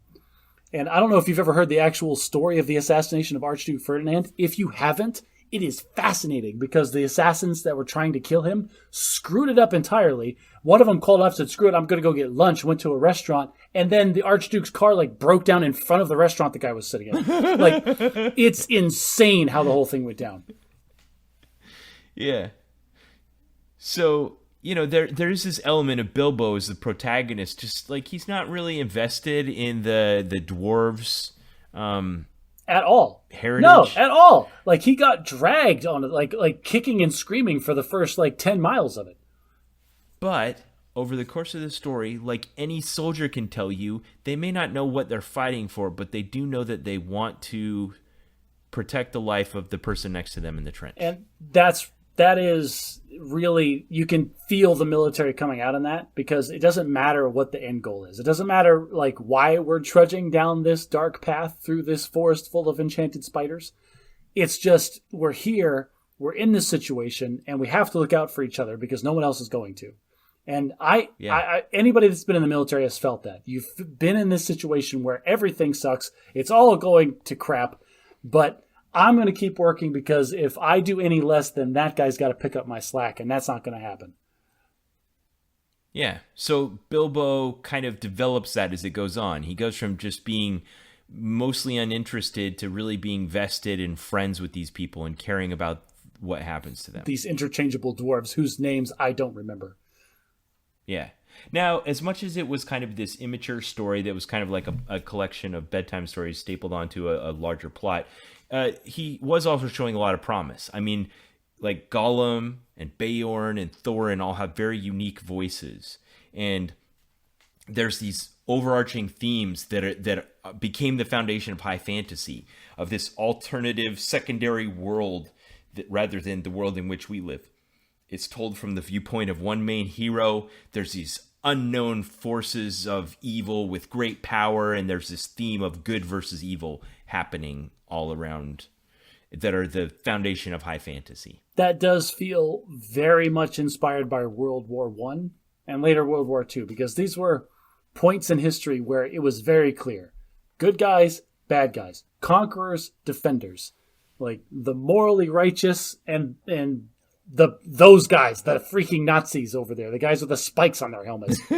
Yeah. And this plays clearly in Tolkien-esque fantasy. There is no... They weren't Nazis yet. There were Nazis yet, I get that. But no, there is no gray here. There, in Tolkien fantasy, there is the bad guys and there is the good guys. And there's no gray. There's no middle ground. You're either on the good or the bad, and that is it. Do you feel like there was no middle ground here? Because I feel like there was a little bit. I like how it all came to a head, and we haven't gotten there yet. Hey, there's something we were having dinner in the woods, and you came into our dinner party. How dare you go to jail forever? I don't care about you anymore. Like, seriously, Ben? Yeah, the dwarves, or the elves were seriously jerks in that portion of the story. All right, well, let's stop and talk about this, because I think it's an important conflict that plays in the rest of the universe.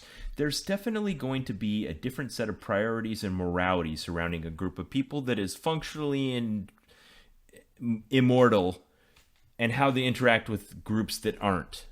Which you could imagine that if you lived forever, it would be fine to just wait out all the mortal races. It's like, I don't really care what Lake Town's doing. Like, I've seen Lake Town burn to the ground and get rebuilt 4 times. Like, right. Who cares? Yeah, the perception of time and what is important in the long term is radically different for somebody that lives 1,000 years versus somebody that lives 100 years. But in this Tolkien-esque fantasy, we're dealing with the elves and the dwarves. We know the elves are functionally immortal, but the dwarves are talking about live for hundreds of years as well. Okay, but you were talking about how polar everything was. There was 2 groups of elves in this. Do you feel like one group of elves was evil and one was good? I mean, the Rivendell dwarves brought them in, gave them everything they wanted, put them Rivendell elves, sorry. Put them up in, like, 5-star hotel rooms and literally sang Bilbo to sleep. I feel like they're pretty cool. They're being like super good hosts. So I wonder who they were. Like, did he imagine that as being like the French? How the French treated him when he got to Europe to fight? I don't know if we can draw a clear 1-to-1 like ratio with all these things. But it influenced it. Well, here's the difference though: is Rivendell was one paragraph of and they had a long rest and it was a magical kingdom and it was great and everybody was happy. So nothing interesting happened. So we're not going to tell that story. Let's move on. Versus, they had serious problems with the isolated, the insular wood elves, and that was a big chunk of a part of the story. And they talked about it at great length. And they were clearly antagonistic towards our troop of dwarves that were going through the woods.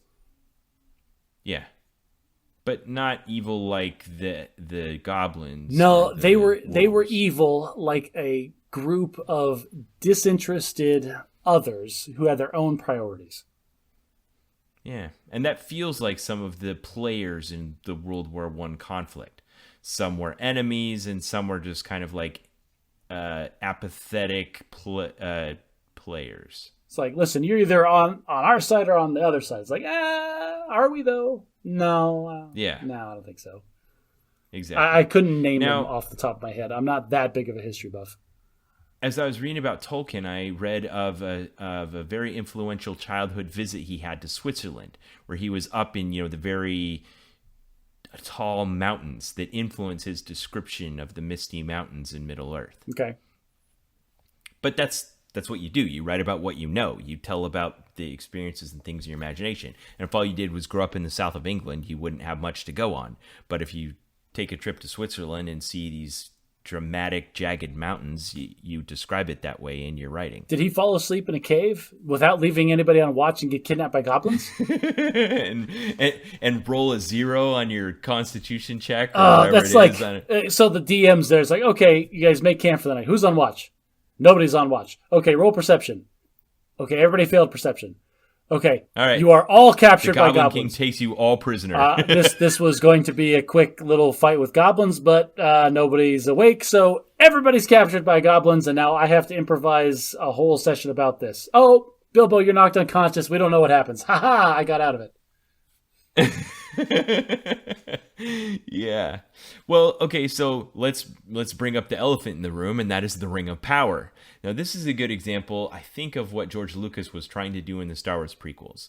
So Tolkien wrote this story, and it was out there, and it was this world of Middle-earth that deserved to be explored a little bit, and he decided to go back and draw on what he'd done 13 years before, and in the function of the story, a generation before. So you have these connections, like one of the dwarves that were on this adventure with Bilbo of provoking Smaug and getting back the treasure of Lonely Mountain, were the ancestor of Gimli, the dwarf, who was of the Fellowship of the Ring, as well as Gollum himself. And then, of course, Bilbo brought home the ring, which turned out to be the Ring of Power, which was the, So this is part of Tolkien writing that I am aware of. And the rewriting of Bilbo's Ring of Invisibility into Sauron's Ring of Power is a total retcon.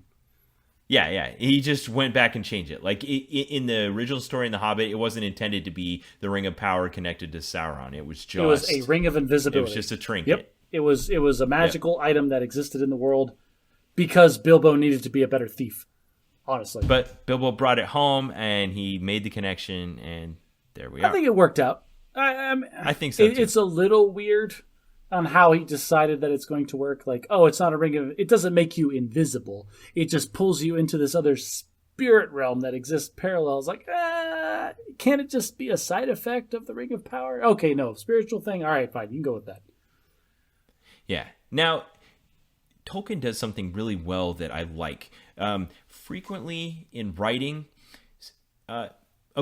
So the most recent example I can think of is the third movie in the Bill and Ted's Excellent Adventure saga, where they'd been hinting for the previous two movies that at some point in the future, Bill and Ted were going to write a song that was such a good song that it was going to unite all of humanity forever. That's a really lofty thing to say.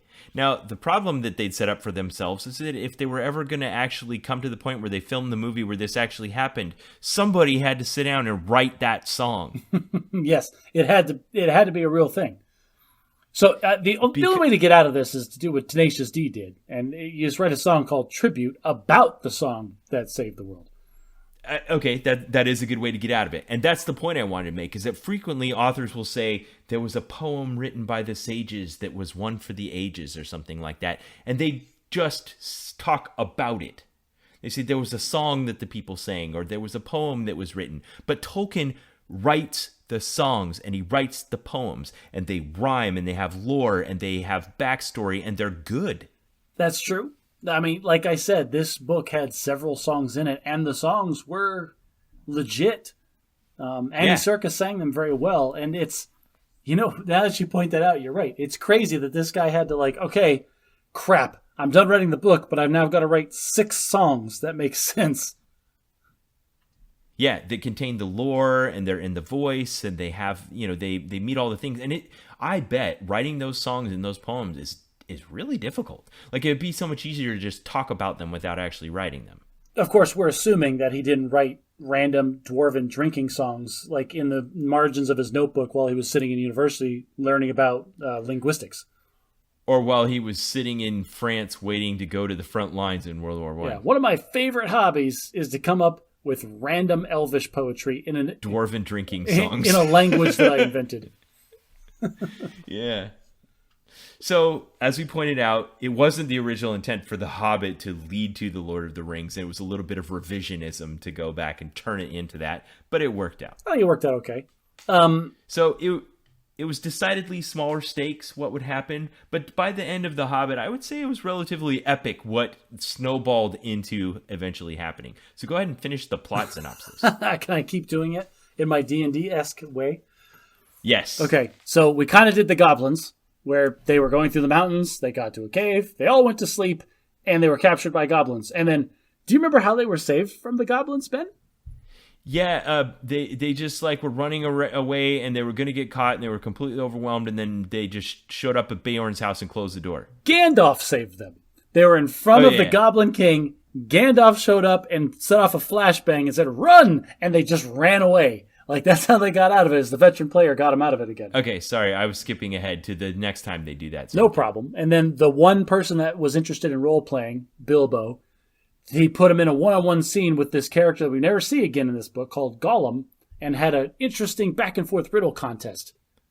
Yes, which sounds very D&D-like. Yeah, it's like, all right, none of you want to talk this session? Fine. The one guy that wants to talk, let's talk, and let's do some story stuff. And then, yes, they ran away.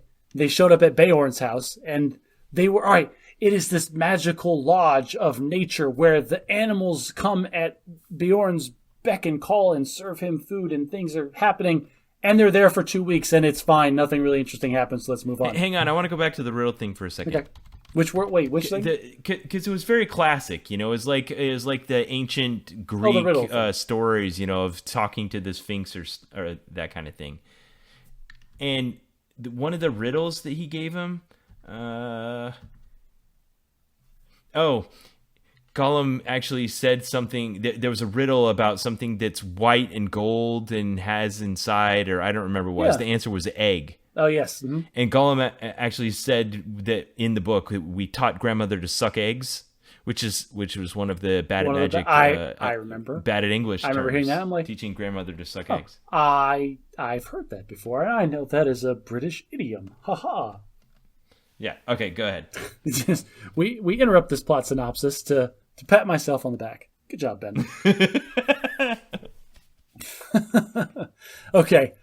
All right, your next step is you have to go through these woods and you have to stay on the path. Whatever you do, don't get off the path. Okay, they're in the woods. They're on the path. This sucks. Oh, there's a river. We're not supposed to touch the water. What do we do? And this is the only time one of the dwarves gets separated from the other ones, in that the fat one failed a simple dexterity check, fell into the water, and knocked unconscious for like 3 days. It's like, okay. Now they have to carry the fat one. All right, you all are starving. What do? Well, we keep going on the path. Okay, but you're starving. Okay, but we said we're not supposed to get off the path, so we're just going to keep on the path. Oh, okay, all right. There are lights in the distance. Ooh, spooky. What do? Oh, we go towards the lights. You said you were going to stay on the path. Okay, fine. You go towards the lights, you get there, and they disappear, and the lights are gone. What do? Nothing. Okay, you see lights again off in the distance. What do? Oh, we go towards the lights again. Again. Okay, fine. So you go towards the lights, and they disappear. They disappear, they show up in the distance again somewhere else. What do you do now? Oh, we go towards the lights again. Oh, for God's sake. Okay, you're all knocked unconscious. And you're captured by spiders. I'm sick of it. You're all captured by spiders. All of you.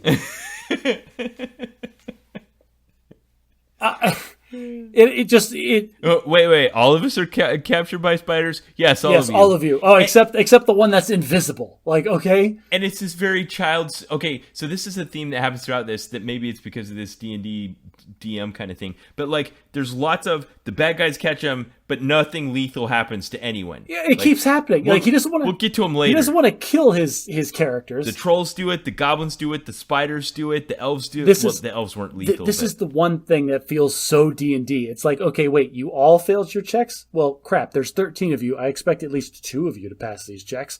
But if you all passed, you all should really probably just die. But I don't want to kill any of my players because that makes me look like a jerk. So you're all wrapped up in webs, and you have an invisible ally that can come save you. Hooray! And yeah, and then Bilbo comes and cuts them all out of these webs. Like, this is the thing. Like, the dwarves are so worthless through this entire journey, and Bilbo keeps digging them out of these situations. It was the big dilemma of making the movie, and it's why the tone is so different between the book and the movie. And then they're captured by the elves, and it's like, what were you doing in our woods? It's like, well, that's our business. It's none of yours. Like, well, if you're not going to tell me, I'm going to throw you in jail. Fine, throw me in jail. And then Bilbo's invisible in this elvish kingdom with all of the dwarves in jail. And he's like, oh, it's like, all right, you guys need to come up with a plan for a jailbreak. And like, this is the DM, like, I'm throwing you a bone. This could be really awesome. Go. What do you got? Okay, I'm going to wait until the elves get drunk and I'm going to steal the keys. They don't drink. What do? I'm going to wait until they get drunk and I'm going to steal the keys. Like, but they don't drink. Like, I'm going to wait. Okay, fine. It takes 2 weeks. And it's like, in the book, they like kind of gloss over that. But like, Bilbo was invisible, living and stealing crap like from like a rat under these tables, and all the dwarves were in prison for 2 weeks. Like, that's a long time. Like, fine, they get drunk, you steal the keys, now what? We're going to get in the barrels and we're going to float down the river with the trash. You know what? I'm behind that. That's pretty awesome. Okay, you all jump in the barrels and you get out and you barely make it. Good job. Now what? We're going to float down the river. Okay, but you're in the barrels. That's fine. We're going to float down the river. Okay. 2 days pass. What do? Well, we're floating down the river in the barrels. I remember that too. Like, how long were they in those barrels? In the movie, they're like, we can't have them in the barrels for 2 days. Yeah, and they wrap them all up and they make a raft out of them and they keep going. And Bilbo's like there, just chilling on this raft of barrels. And they get to where they're going. It's like, okay, it's been 2 days. Your friends are in the barrels. You don't know if they're alive. What do? I go into the town and I steal some food because I'm hungry. Your friends are all in the barrels. Still in the barrels. And you're going to go to town to steal food. Like, yep, that's what I'm doing. It's like, okay, you are really becoming the rogue of this party. And then this has got to be the thing that drives me the most nuts is Thorin, one of our 3 named elves or dwarves in my mind, has this moment where, you know what, I'm getting into this. I like this D&D thing. I'm going to role play. I'm going to expand on my background a little bit. And he gives this great speech about the Arkenstone. And like, this is my family's legacy, and they dug deep and found the heart of the mountain, and it is the one thing that I care about, and it is amazing, and I'm going to go down there, and everybody can have everything else, but I just want the Arkenstone. Okay, great. Bilbo, you get into the Dragon's Hoard. What do? I steal the Arkenstone. Seriously? You're in a room. Put it in my pocket and don't tell anybody. He describes this room as like, it's enormous. Like, this Dragon's Hoard. Like, this is where the term Dragon's Hoard comes from. There is treasure immeasurable stashed in this football field sized room. Like, it's piles of precious metals and gems that this dragon is sleeping on. And this freaking halfling who doesn't care at all about any of it steals the one thing that his other player cares about. He's just kicking up drama. That's all this is. So we put on this audiobook as we were driving across the country, and I listened to it with my wife and all of our kids. Uh-huh. And at one point I turned around, I'm like, so who's the narrator? Because I don't think Tolkien was that careless that he didn't think this through. And I have a theory about it. I think it's Bilbo writing There and Back Again. Because even though it's written in the third person omniscient, everything he says is stuff that Bilbo would know. Like, there's nothing in there that he wouldn't know. No, I agree with that. Like when Gandalf runs off and leaves them, he doesn't know where Gandalf went, and it's not in there. Well, those were the sessions that the veteran player didn't show up because he had better things to do. I love it. Keep doing it. Okay, so But then that's where the movie got a bit unfocused. Cause now like, well, here's an opportunity for us to get more backstory to some of our favorite characters. So let's throw in Legolas and Galadriel and the orcs. Oh my gosh, the orcs. And that we need one of the dwarves to have a love interest. We need to know what's going on with the administrator and the wormy guy. And I completely skipped over that part where they were stuck in the trees. It's like, all right, you're running from the wolves. What do you do? We climb the trees. Okay, you're in the trees. What do you do? Well, we stay in the trees. Okay, the trees are on fire. What do you do? Well, we stay in the trees. Okay, eagles come and save you because I don't want to kill you all just yet. So you're all saved. Hooray. More Deus Ex Machina to save these idiot dwarves. You know the movie Stranger Than Fiction with Will Ferrell and Dustin Hoffman? I am aware of it, yes. So I love this part where he's like trying to get him to, he's like, okay, so let's pretend you're right and you're a character in someone's story. You need to find out whether it's a comedy or a tragedy. He's like, all right, well, now we can find out if it's really a story. Just go home and don't do anything and see if something happens to provoke the plot to move forward. Ooh. So he's like sitting there on his couch. And he doesn't even want to change the channel on his TV. And then like the bulldozer comes through the wall. I've not seen this movie. I'm just aware of it. But that's... Oh, okay. Yeah, and that's what it is. And that's kind of what's happening here. Like you said, it's like they decided they didn't want to do anything. So you just want to hide in the trees. So now the trees are on fire. I forget how the fire even started. The goblins eventually showed up looking after like, well, what are those wolves howling at? So they went and saw. It's like, oh, it's a bunch of dwarves stuck in a tree. That's like the tree's on fire because that's what you would do as a bad guy. So speaking of bad guys, and you've mentioned all of them here. So who would you say is the chief antagonist of the book? The DM. Oh, I'm sorry. That's not the correct answer. It keeps shifting depending on the situation they're in. Again, this feels like a series of vignettes, and each vignette has its own little kind of sub-contained plot or obstacle or hurdle that they had to come over. Overcome. Yeah. So, honestly, I feel like the chief antagonist through this whole thing is Thorin. Just being a complete idiot. I agree with you. My wife and I disagreed on this. She thinks it's Smaug, and I don't think it is at all.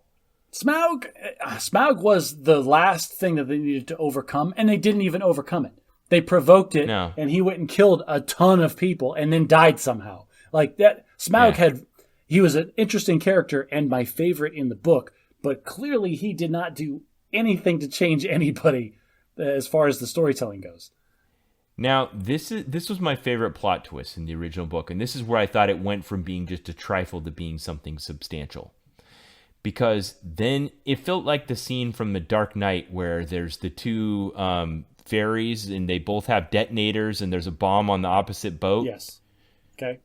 Like, it went from just being a series of vignettes to being an actual moral dilemma. Thorin now has possession of the treasure. The dragon is terrorized the countryside for generations, and he has more wealth than he could ever know what to do with, and an opportunity to make peace with the people of Lake Town for the destruction he brought upon them, to pay them back for their generosity that they gave upon him when he showed up with nothing, to potentially prevent this major conflict that's about to break out now that everyone hears that the dragon has been dispatched and there's this giant unguarded mountain full of treasure. I love that this is where your brain went, because this is so indicative of how you see the world. Because I didn't think that at all. Like when Thorin heard about the at that time it was only 2 armies that were coming to take the treasure, and he started building the wall to seal off the fortress, like, no, this is my treasure. My ancestors constructed this whole thing, amassed this wealth. This is mine, and you punks ain't going to come in here at the 11th hour and steal it from me. I'm on Thorin's side on this one. I'm like, yeah, this is totally his. My only concern is there's 14 of you, and there's 2 armies coming. You have no chance of defending this thing, so you might have to give up some of the treasure as a sheer practical sense, like just to make sure you don't get completely overrun in the first 15 minutes of what would be a slaughter of 14 dwarves that nobody would care about. But I think Thorin has every right to claim this as 100% his. Okay. So there's a minor play of the theme of the entire Lord of the Rings saga here in The Hobbit. It's one of my favorite themes of all of this. And that is that, and it's a very Christian theme, it is that humility and meekness can be greater than power and wealth. And you're referring to, in the story-wise, Bilbo Yes. taking the one thing that Thorin wanted that he stole and concealed from his friend, with air quotes, and giving it to his sworn enemies that are trying to siege the treasure that is 100% his. That's what you're referring to? No. Oh, okay. Let me land the other Sorry, one. that's my bad. So it's the same thing with Frodo and Sam and the ring. You know, it's that this ring promises great power. Bilbo left Bag End under vague motivations, seeking to maybe go on an adventure. But at some point, he realized that the journey is long and arduous and not that great. And he says, here's a quote from the book from Bilbo: "Victory, after all, I suppose. Well, it seems a very gloomy business." Well, this is... he recognizes this, but hang on. So the dwarves were starting this party to go on this quest, and they brought Gandalf because they needed a high-level wizard, and then they brought Bilbo because they needed a thief, and they didn't care what level he was.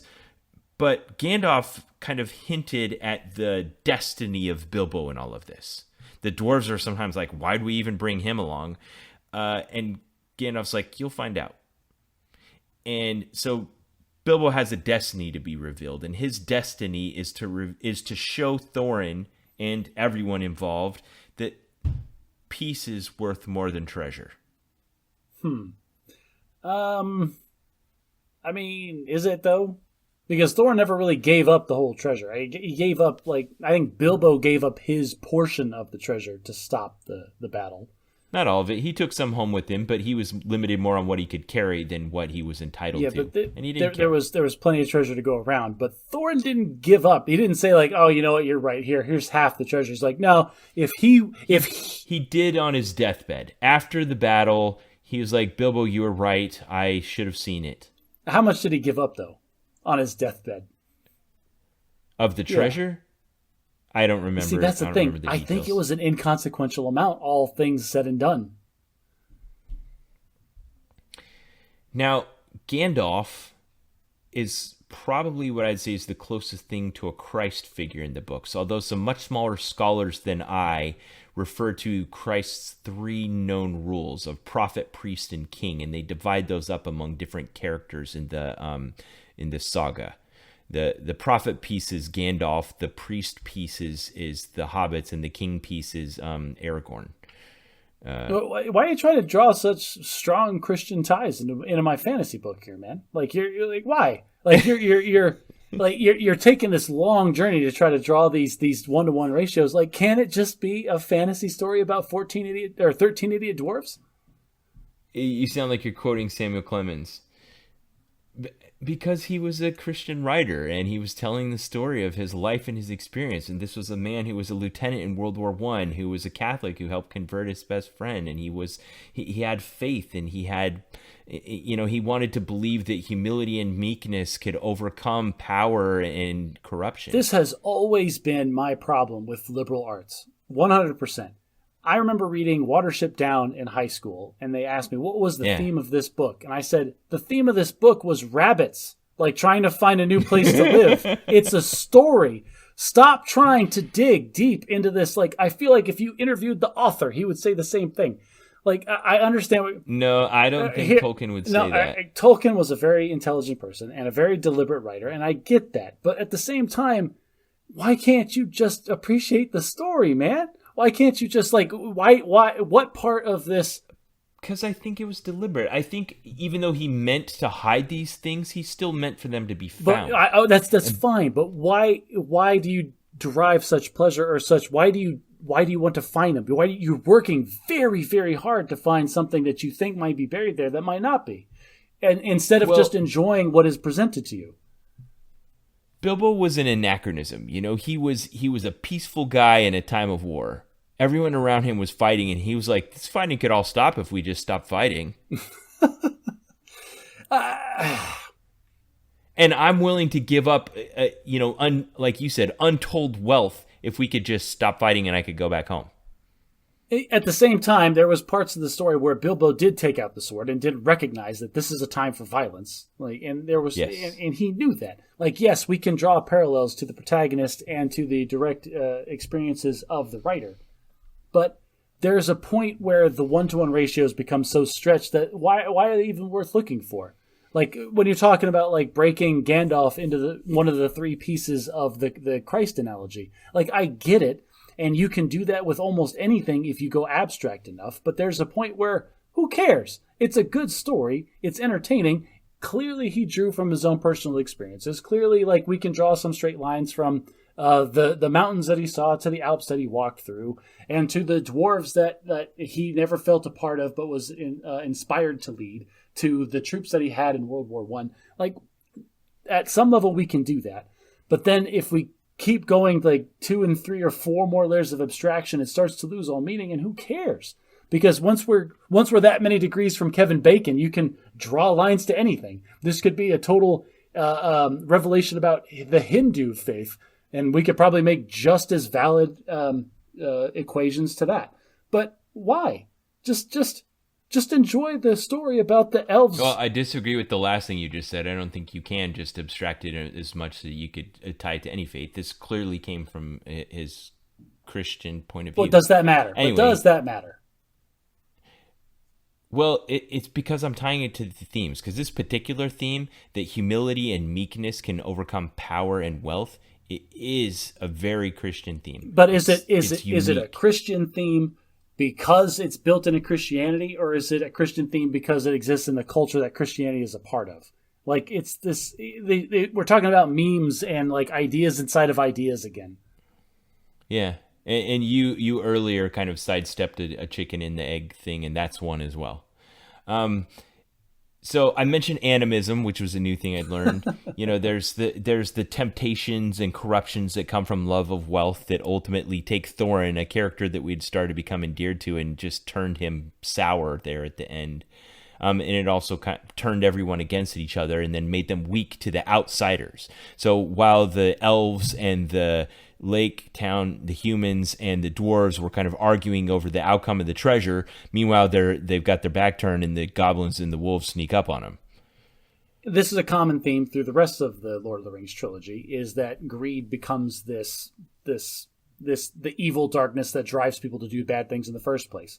It's everybody's desire to make the changes or whatever with the One Ring that drives them to these mental breaks that cause all these terrible things to happen. And only the hobbits are the ones that are so chill and just so happy with the way that things are that they're not affected by it in that way.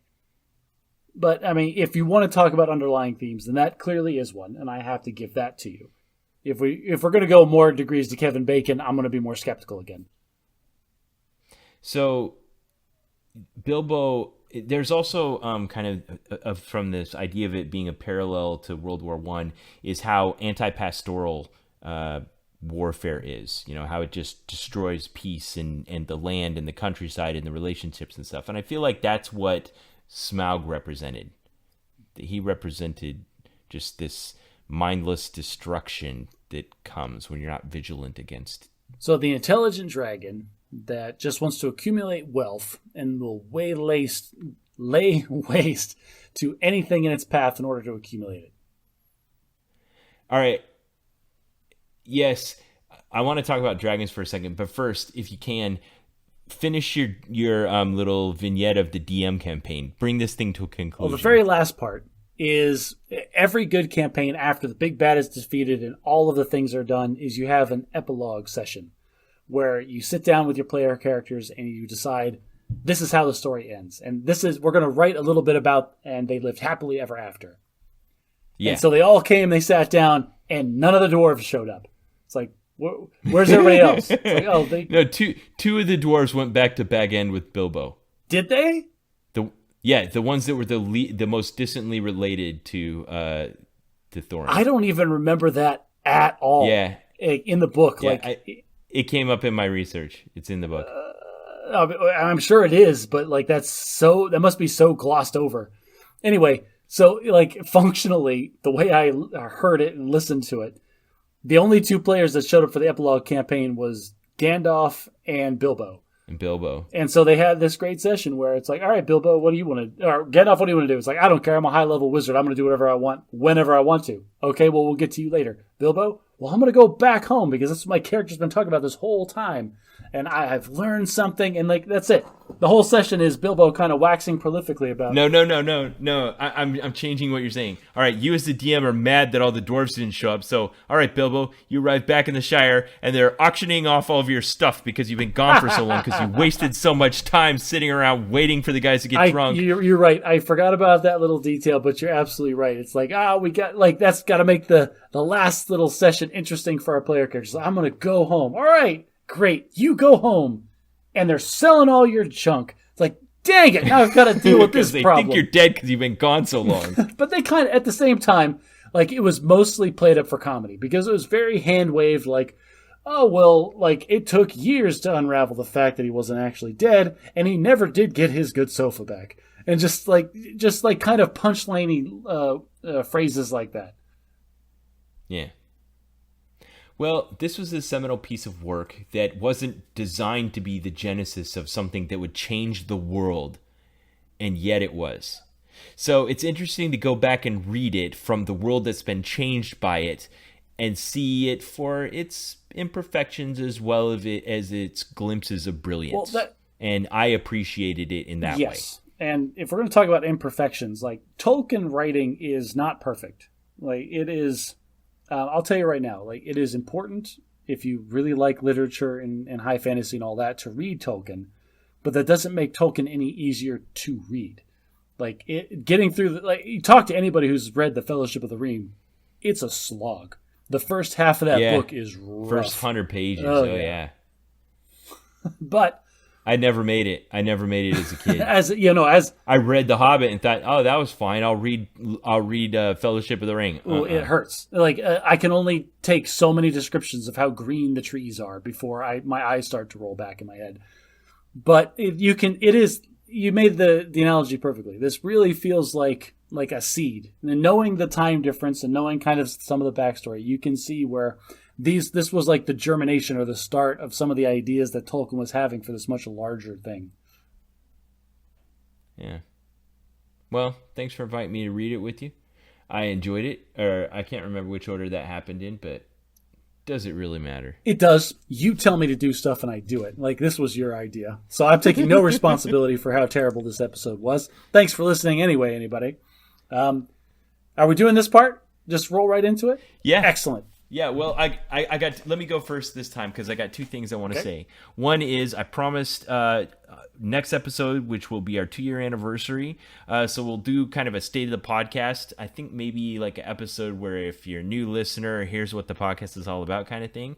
And we're gonna do a gift card drawing. So I have 3 gift cards to the Cheesecake Factory that I got when I was in Florida. That I'll pick 3 people at random who have liked our Bad at Magic page on Facebook. So if you're a listener and you've not yet liked our Bad at Magic page on Facebook and you would like to have a chance to win one of these 3 $25 gift cards to Cheesecake Factory, go to Facebook and like our page, link in the show notes.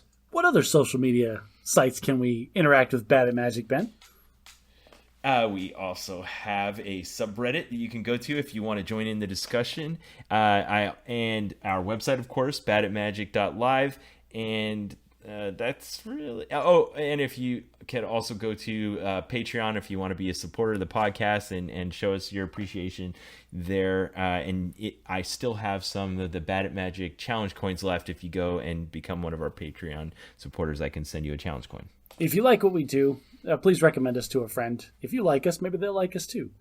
If you can't get enough of us, take your phone out of your pocket right now and give us a good rating on the podcast player of your choice. It's crazy the kind of visibility we get from just those simple reviews. A couple of clicks on your phone. And like Ben said, if you want to listen to us rant about nonsensical, fictional things forever, consider becoming a patron on our Patreon page. And until next time, try to be a little less bad at magic.